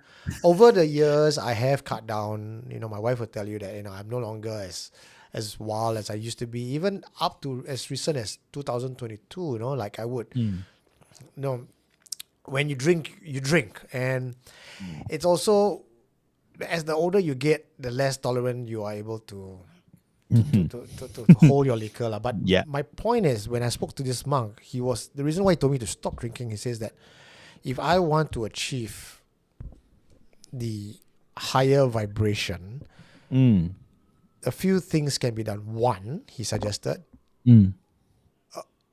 a way to lighten your physical body or your spiritual, either spiritual body or physical body, I can't remember, is to be vegetarian. And he's not saying be vegetarian because of the Buddhist doctrine, etc., etc. Is that meat, especially red meat, has a heavier spiritual density. So if you're trying to elevate yourself, you're trying to do remote viewing, astral traveling, you want to be light as you can. You want to I mean, or even yoga and meditation, right? You know, the heavier the food you eat, the less you are able to sort of ascend in whatever way that you're talking about. Yeah. And he says when you drink, of all the things to put into your body, alcohol really brings out the inner demon. He's not talking about, oh, my inner demon, that evil side. No. Like there's the light side and the shadow side. All humans have the light and shadow. Again, your yin-yang philosophy. When you drink, the shadow side emerges. Yes. And the more you drink, the more you allow the shadow side to emerge, the more that takes dominance, and then that suppresses your light side. That's his philosophy. Now, there's, of course, if you come from the Agori school of thought, there is different philosophy. So I'm not saying one is more right than the other. I'm sharing what he told me with regards to alcohol. I think that's very true. I mean, when we think about yin and yang in the spiritual sense, we always tend to think of yin as a very sort of low, dark energy. But actually, if in the most primal form, right? I always use the Greeks as an example of how to understand yin yang. So the Greeks divide the energies between the Apollonian and the Dionysiac, right? And they are equivalent to our yin and yang, right? So the Apollonian is the sunlit energy, right? It is the focused, organized, concentrated, work energy, right? Then the Dionysiac is the late night, drunken, poetic, wild energy. It is not necessarily slow or lazy, or Chinese always associate yin with like being sick lah and all that, right? That's part of it. That's part of the world of yin. But the other part of the world is madness, frenzy, right? Being drunk, being high. That is all yin, because there's nothing organized and focused about it. You can do anything and then cannot remember. There's absolutely yin, right? So I think these are places where everybody who's in the club is in their most yin state, because they're there to get high and get drunk deliberately, right? So why not? The spirits will be attracted, right? Especially going back to the story of those figures being seen hanging around on the dance floor, right? I think they're totally there just enjoying the vibes. Buffet, man, buffet. Yeah, or maybe they're just feeling at home. It's like, wow, all the humans like ghosts today, also yin. Yeah. So actually, every time we go to a club, it's a club for both sides. Yeah. And if you look at the Bible side, they talk about debauchery. Yes. Right, and I'm no Christian. I cannot quote verses and paragraphs for you, but there is a particular segment on debauchery and talking about how getting high, getting drunk, getting intoxicated, having a mass orgy is all part of the other side. Oh, yeah, but yes. Right? Yeah, I mean, I think most religions, the older religions, would definitely say that losing control of yourself, right?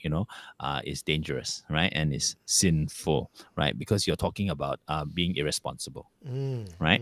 But then the ancient religions accept that there are times where you must be irresponsible. That irresponsibility is part of what makes the world go round, right? And so that was a time, I think, before religions became very young oriented, right? Focused on a certain morality, right? And whatever your religious faiths, I'm talking about periods of belief, right? In the old world, people believed in balance, right? In the slightly less old world, people started believing in light more than darkness. Then it became a opposition thing, right? Fight the dark, And now I think with postmodern times, we're starting to see the balance again, and starting to appreciate. That's why the West is going into Eastern philosophies much more, because the idea of good and bad, of yin and yang, starts to make sense again, right? So that's the way we are evolving in a cycle, right? So, wow. Suddenly getting very serious, but yes, okay. So this explains why clubs are haunted. End of Okay, nice. the chim version. Chim version. Okay, just say thank you to ProAsia19. She says, y'all are Roman Empire. Please give percentage for the walk. I'm assuming it's a discount percentage. Holy Lal is back. Says, game over. Fifth super on the live stream. Nice. Oh, speaking of the walk, you want to do the ad? Yes. There's a lot of ads to do today. I got a couple of ads. I really 11:36, so prepare for Holy Lul is trying to jail Peter along. Hey, Peter, right. want to go for the super? Yeah, go lah, go. Don't Check talk. it Let's out. go. Okay, John, tell us about this. Wow, very exciting. Okay, so we've just finished a very interesting phase where we combined, right, two walks, or not combined, we split into two walks. So this is our classic walk with Hantu Changi, which was a late night walk, 7:30 to 10:30, and we take you through both Changi itself geographically, as well as a lot of the spiritual traditions, right, that surface there. But then we're also talking about a new walk that we've been trying all of May, which is the Twilight Tour, right, of Changi. And that one is slightly less scary. So if you have friends who are a bit takut, that's good for them. It's less keras. It's 80% heritage, the history of Changi, both the military history as well as the old kampong days and all that, right? But with 20% of hantu, because it's me and Eugene, can't get away from that kind of thing, So both walks are available. This one is available, I think, most Saturdays, right? But the the Twilight one is only at the end of every month. Yes, the last Saturday of the month. Right. If you want the details, go to supernaturalconfessions.com and look for tours, and it's all there. Yeah, that's right. And also, for those of you who wanted the Palo Santo. Oh. I've got Ecuador supplies. Sorry, I Okay, meant it looks like love letters. I got tons of supplies because I've been burning them Nice. every day. It smells solid lah. I can't smell them from here, I wish you bro. could smell it. If I could smell them, I will run away now. No, because I wish I had the China version to show you a compare and contrast, or the American version. The color is different. So anyway, 5 sticks, five sticks going at $10.80, one pack like that. Okay, it's Okay. very affordable. I could easily just charge twice as much, but 5 Palo Santo sticks come in a nice pouch. $10.80, not counting shipping, of course. So if you can pick it up for me, it's free. If you want me to post to you, I'll charge you whatever post office charge me.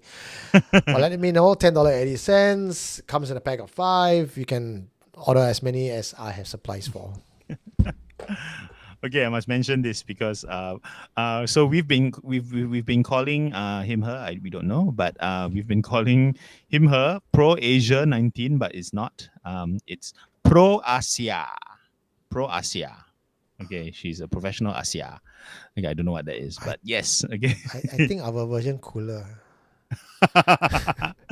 No lah. Someone said, oh no. C Joe says Pro Asia sounds like a porn star name. Oh yeah, that's true. Yeah, okay. Pro supposed to be Asia. I'm supposed to be innocent, so I don't know what you mean. Yeah, okay. So sure. Pro Asia. Okay. Hi, Pro Asia. Okay. Samuel Yen dropped a $5 to say Eugene. Nice. Galatians 5:19 to 23. Galatians. What did I say? Galatian. Galantians. Galatians. That's Atlanteans. That's different. Galatians. Okay, Galatians. Nice. Thank you, Samuel. Wow. Beautiful. Okay, someone replied to Holy Lol, who is looking for a friend to go Changi. Okay, so those who haven't gone, come go together. Okay, it's much more fun with a group so that you don't get scared. Wow. All right. Some of you have asked whether will something follow us home or not. If you do, then we will charge more. No lah. If something follow you home is a bonus, but no. Eugene's wonderful Palo Santo will be brought out to protect you. Okay, Yeah. yes. So don't worry. So far, don't have. So Don't far, have. 2 years, don't have. People Okay. have seen things, but Seen haven't been things, followed. nothing followed because we take care of you all. We are like, when you go for safari, you're supposed to look but don't bring home, right? What is it? Leave nothing but footprints. Footprints. Take nothing but photos. Yes, correct. Yes. Otherwise, Changi no goes left. Yeah. Everyone take home. One more thing I need to give a shout out, and I promise when I'll give a shout out. When so I mentioned housekeeping, we have Yes. Gen X, On Tuesdays. Belinda, right? Yes. So I've been talking to Wen, and I think you don't think you met Wen. Wen is Wen from London. Yes, when in London. When in When London. in London. Yes. So Wen in London, born in Singapore, moved over to London. She does business consultancy, and one of the things that she loves is supernatural. And why she's hooked on Supernatural Confessions is she loves the ghost stories. It reminds her of home. But she's also saying, I've been in Europe for a long time, and it's nice to talk about European stories to the Asian crowd.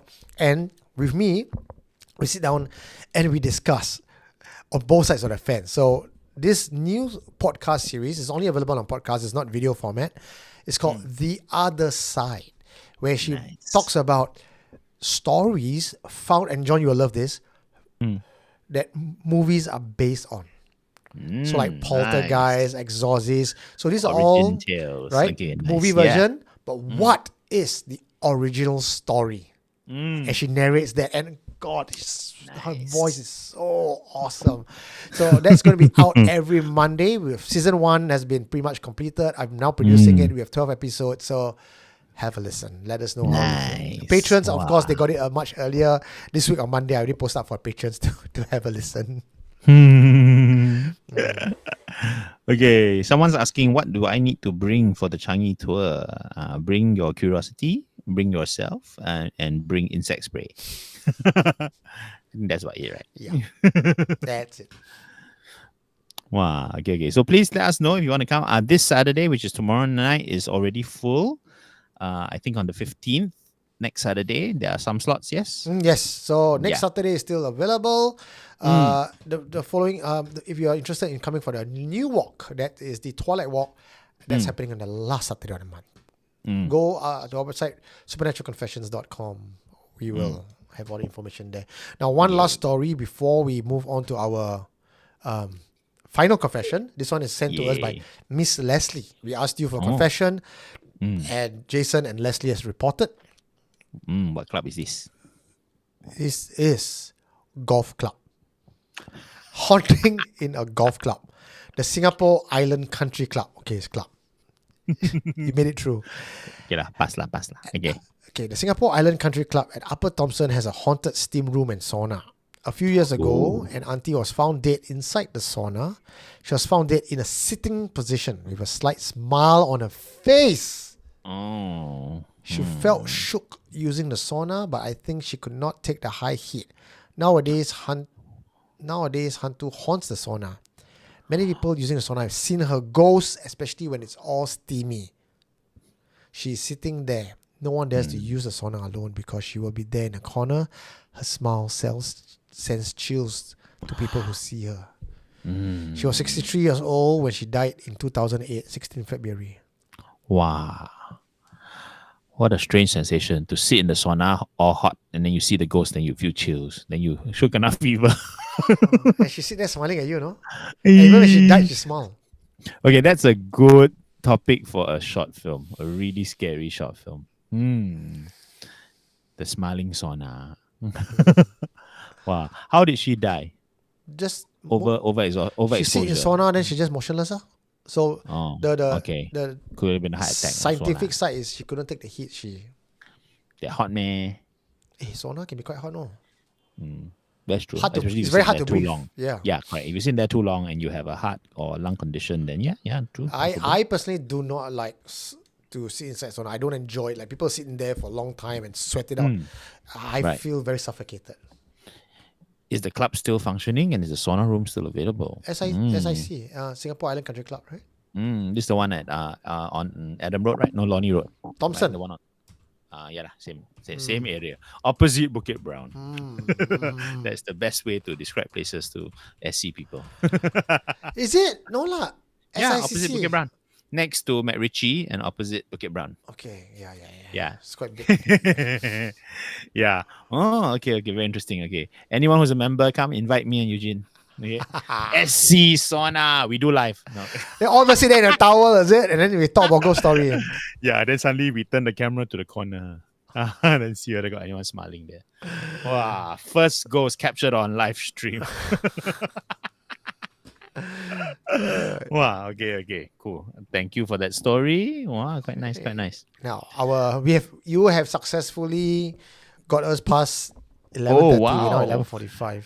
Nice. Okay. Well, the last one is Confession by Blue Nut, a personal friend of mine. This one is titled The Devil's Playground. And John, would you do the honors for us? Yes. Take it away. He says that he was standing in the lift. He saw this image of someone. Oop. I forget to click off the button. Yeah. Okay, again. Ready? John, over to you. The Devil's Playground. Confession by Bernard. I don't share this story with others because it's going to sound crazy to mainstream audiences. But I know that you will have a better appreciation for things that don't sound normal, Eugene. I was a part-time DJ for close to a decade, from 1997 to the mid-2000s. The pay was all right, and it supplemented my day job as a writer-editor for one of the local magazines. The nightlife scene back then was very different from what we have now, more laxed. Drugs were still illegal, and the death penalty took many of my acquaintances along the way, but it didn't stop people from dealing and consuming. Like what Nickelback said in the song Rockstar, everybody had a crack dealer on quick dial. Except in Singapore, crack wasn't the popular choice. People were dealing mostly in designer synthetic drugs. Party drugs and hallucinogens were the most popular. Because of the circle I was traveling in, I had ample opportunities to see how lucrative and fucked up it could be. Like I said, lives were lost. I do partake in the occasional pill or two during private parties here, as well as over the causeway, but I never dealt or got myself addicted. Actually, the drugs aren't addictive. It's what you get while you are high on drugs that can get a person really hooked. You want to get an invite to private rave events, to meet girls who wouldn't mind taking their clothes off without even giving you their names? Well, you're going to have to be a consumer yourself or know one that is willing to bring you in. The first time I noticed this phenomenon up close was during a private party at Seletar. It was a rented bungalow by an expat couple who would occasionally organize parties for other swingers. I was paid to spin.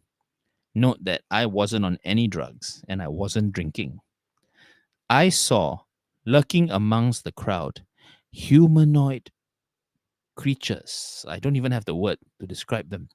They look human, but they don't have a tangible form.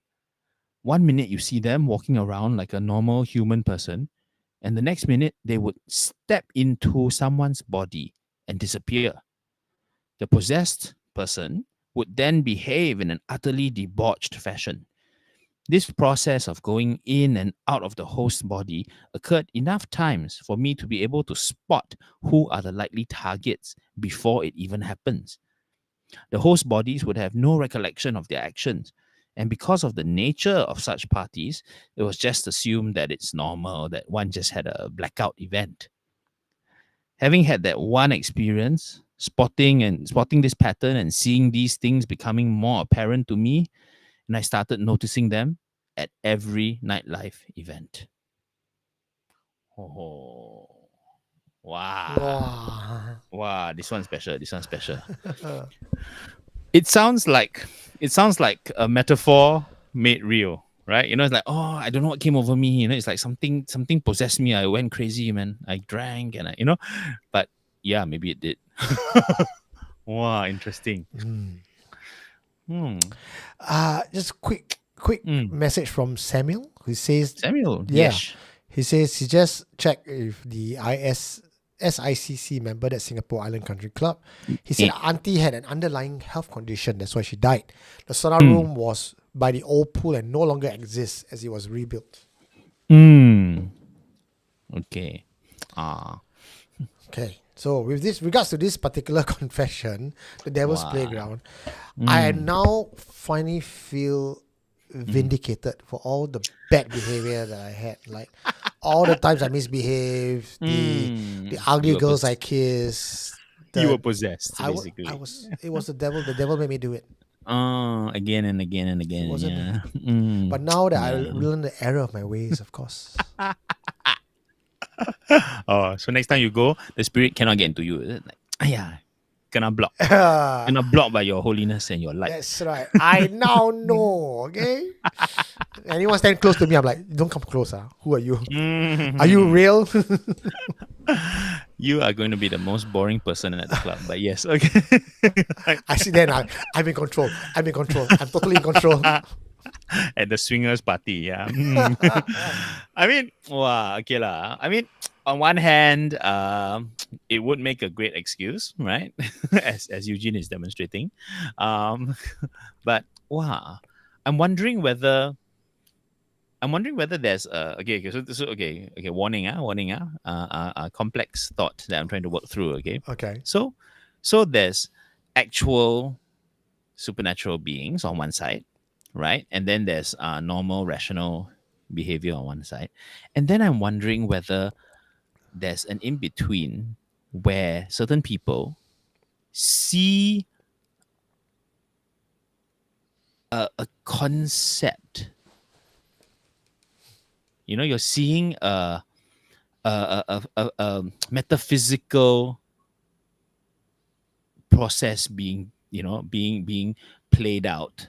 So, wow, okay, difficult to. Okay, so in other words, I'm suggesting that those figures, right, that went into people may not have been real spirits or actual demons or whatever else, right? But were the idea of irresponsibility, of debauchery, of recklessness, right? That was sort of in the room. You know, the same way you see energies, Okay. right? Is this energy the energy that makes you high, like makes you cross the barrier, right? Remember he mentioned that he could start to identify the targets.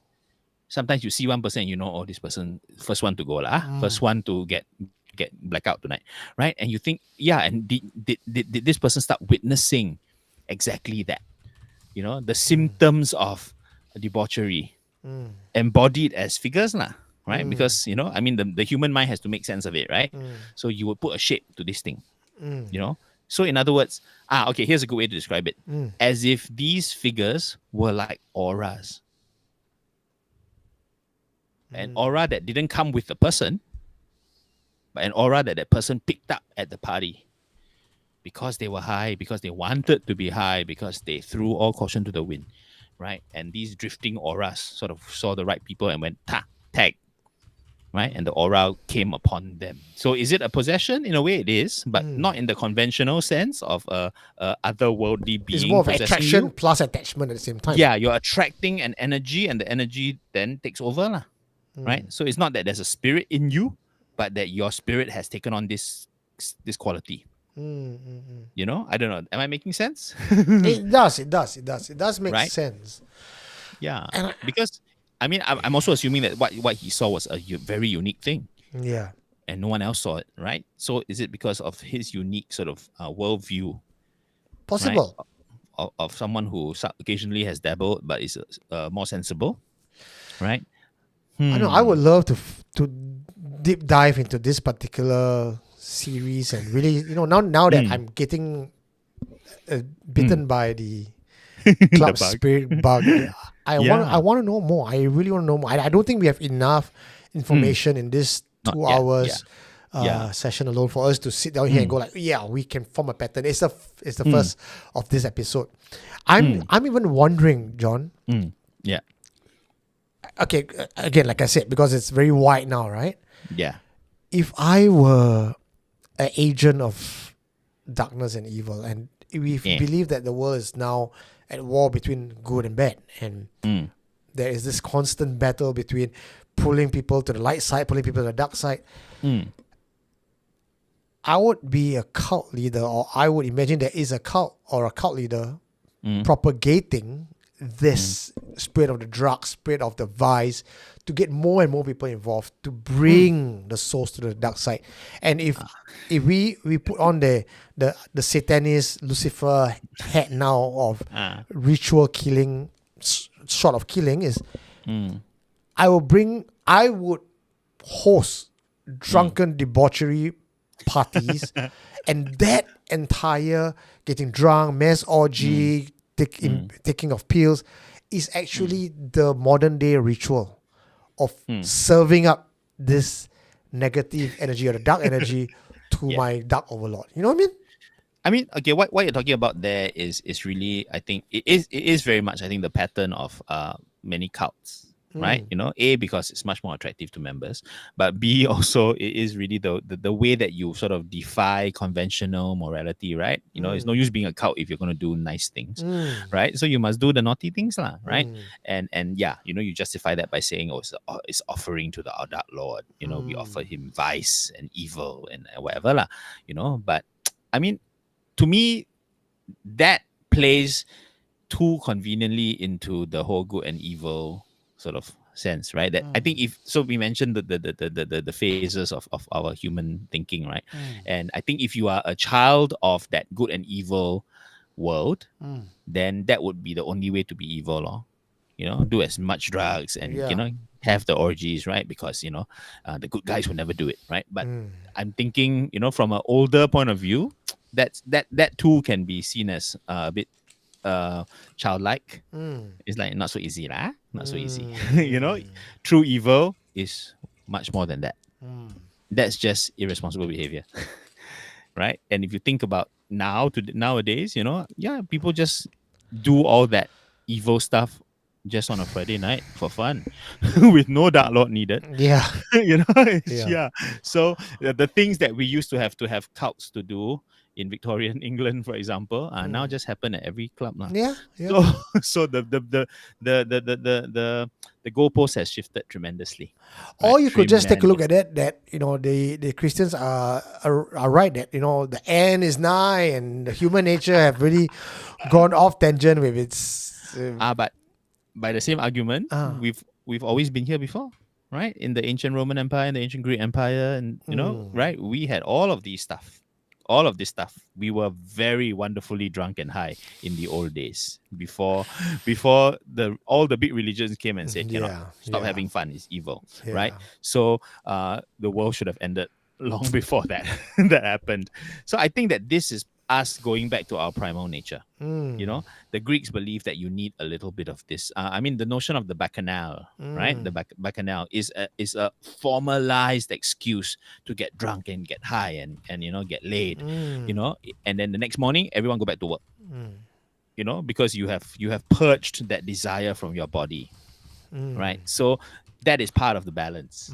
You must go wild. If you don't go wild, you will repress. And then when you repress, you end up becoming, Norman Bates. And right. So accepting sexuality, accepting, altered states, all these things that used to be forbidden. But then before that, used to be common knowledge. Yeah. So we are coming back to that knowledge now. So some will say that it's wisdom. It's a wisdom rather than an evil thing, right? So depends on where you stand, right, guys? So it's a slippery subject. It's a very slippery subject. Worth talking about in more detail. Someone just mentioned, Daphne was saying, see, if you listen to opera, these are vibrations, frequencies, auras, energies, right? All of these words are very slippery words, but they contain a truth. They contain a very complex truth that I think we're only beginning to understand. Maybe we're too smart, if we were more shamanistic, like our ancient elders, it would all make sense. Yeah. But because half of our brain is rational, very, very confused. Very confused. Like, how do you quantify this? What's the formula for aura?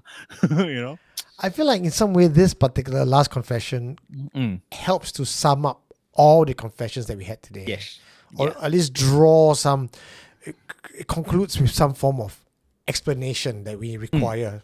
Yeah, I think so. That there is a kind of energy that inhabits these places, whether or not it's a real spirit or whether it's just a spirit created when too many people come together for a certain intention.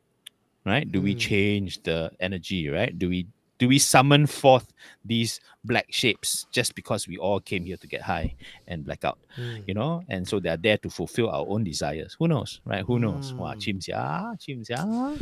All right, it's just part one of club stories and vices and spirits that we ever have. So, ladies and gentlemen, if you have stories for us, please reach out to me. Yeah, also, please send. Now is June holiday. That's where school holidays, children are taking a break. So if you have any school-related ghost stories, I'm calling all my Gen Zs out there. You guys are in school or were recently in school. Please let us know whichever school you're from, which toilet's haunted, what's the haunting that you have. We would love to put together a episode on school hauntings. Yeah, amazing that we've never done one actually. Yeah, I'm sure we did. This sounds like a common thing that we should do. Yeah, it's a common thing topically, but I don't think we actually ever did hotel one. Stories, army stories, stories. This is like the evergreen, right? But also calling to all the parents, go and time to force your kids to sit down and tell you if their school is haunted. Boy, nice to know. You got to learn your spelling already or not? Very good. Go ahead, come sit down. Now, mommy want to know whether got ghost or not in your school. Your school toilet got ghost or not? Don't lie, I will know. I mean, okay, it's highly likely that a school ghost story it will be extremely second, third, fourth, fifth hand because it's always, the way that they spread. This class, that class, previous batch, our seniors. But still, they're worth celebrating. Right, they're worth celebrating. So we will have a certain grain of salt, on standby for these stories. But still, let's share them. Hey, I got stories from your students. I don't have stories from teachers. Oh, teachers, same thing, right? Same as the staff working in a club. Yeah, staff working in a club.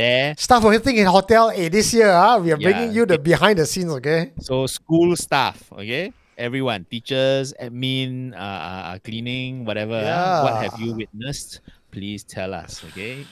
Yes, because students will be prone to exaggerating, but hopefully the responsible adults will give us verification. Okay, wow, shock. Okay, that's the official call. We don't know when. We'll see when enough When we stories have come in. enough. Yeah, when we have Yeah. enough, we'll bring it out to you. Nice. Wow. Okay. You all make John work until 12 midnight. Sleepy. Tomorrow got tour some more. Aiyo. All right, John, I'll see you tomorrow. What time we do? You want to do chicken rice first? Why not? That's our tradition now. Chicken rice before, milkshake after. What a night.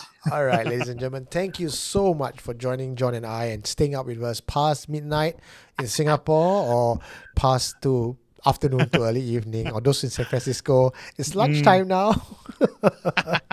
And wherever you are, we really do thank you for tuning in to us. It means so much to John and I that our Friday night is spent with you guys. We don't need to go clubs and taint ourselves. John, I've got enough alcohol here to sully my temple.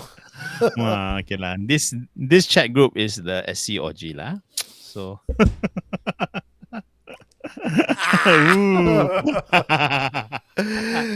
All right, we'll see you guys next Friday with John and myself. Also tune in to Monday at 10 p.m. We'll be releasing The Other Side, our very first pilot episode. I think this one is about exorcist. No, poltergeist. Shit, I just lost it in my head right now. 2 seconds, I can find it for you. Amityville. It will be, of course, Amityville will be out. Yeah. This one is The Poltergeist. Nice. Season 2, Exorcist. Season 3, the Entity. Season 4, you'll love this one, is Denbei Asylum. Classics. Okay, Yes. very good, very good. So I think you will love this one, John. Nice. Listen to catch us on Spotify. That's where our podcast is, and you listen to John and I Friday Night Live on Spotify as well. The other side is available on Spotify. If you want to get quick fire bites, you want like short, very short, a couple of minutes, just all cram packed into 1 hour of goodness for a week. Or catch us on Housekeeping. And of course, if you want to meet us in the flesh, you want to hear ghost stories told to you by John and myself, surround sound, not just on screen 2D. Saturdays tour with us. Go check it out on supernaturalconfessions.com. Yeah. Last words, John. Last words. Every debunking is 50% denial. Oh, I like. I support. Right. Good night, everybody. We'll see you guys next week. Take care. What did you find? You are listening to Supernatural Confessions.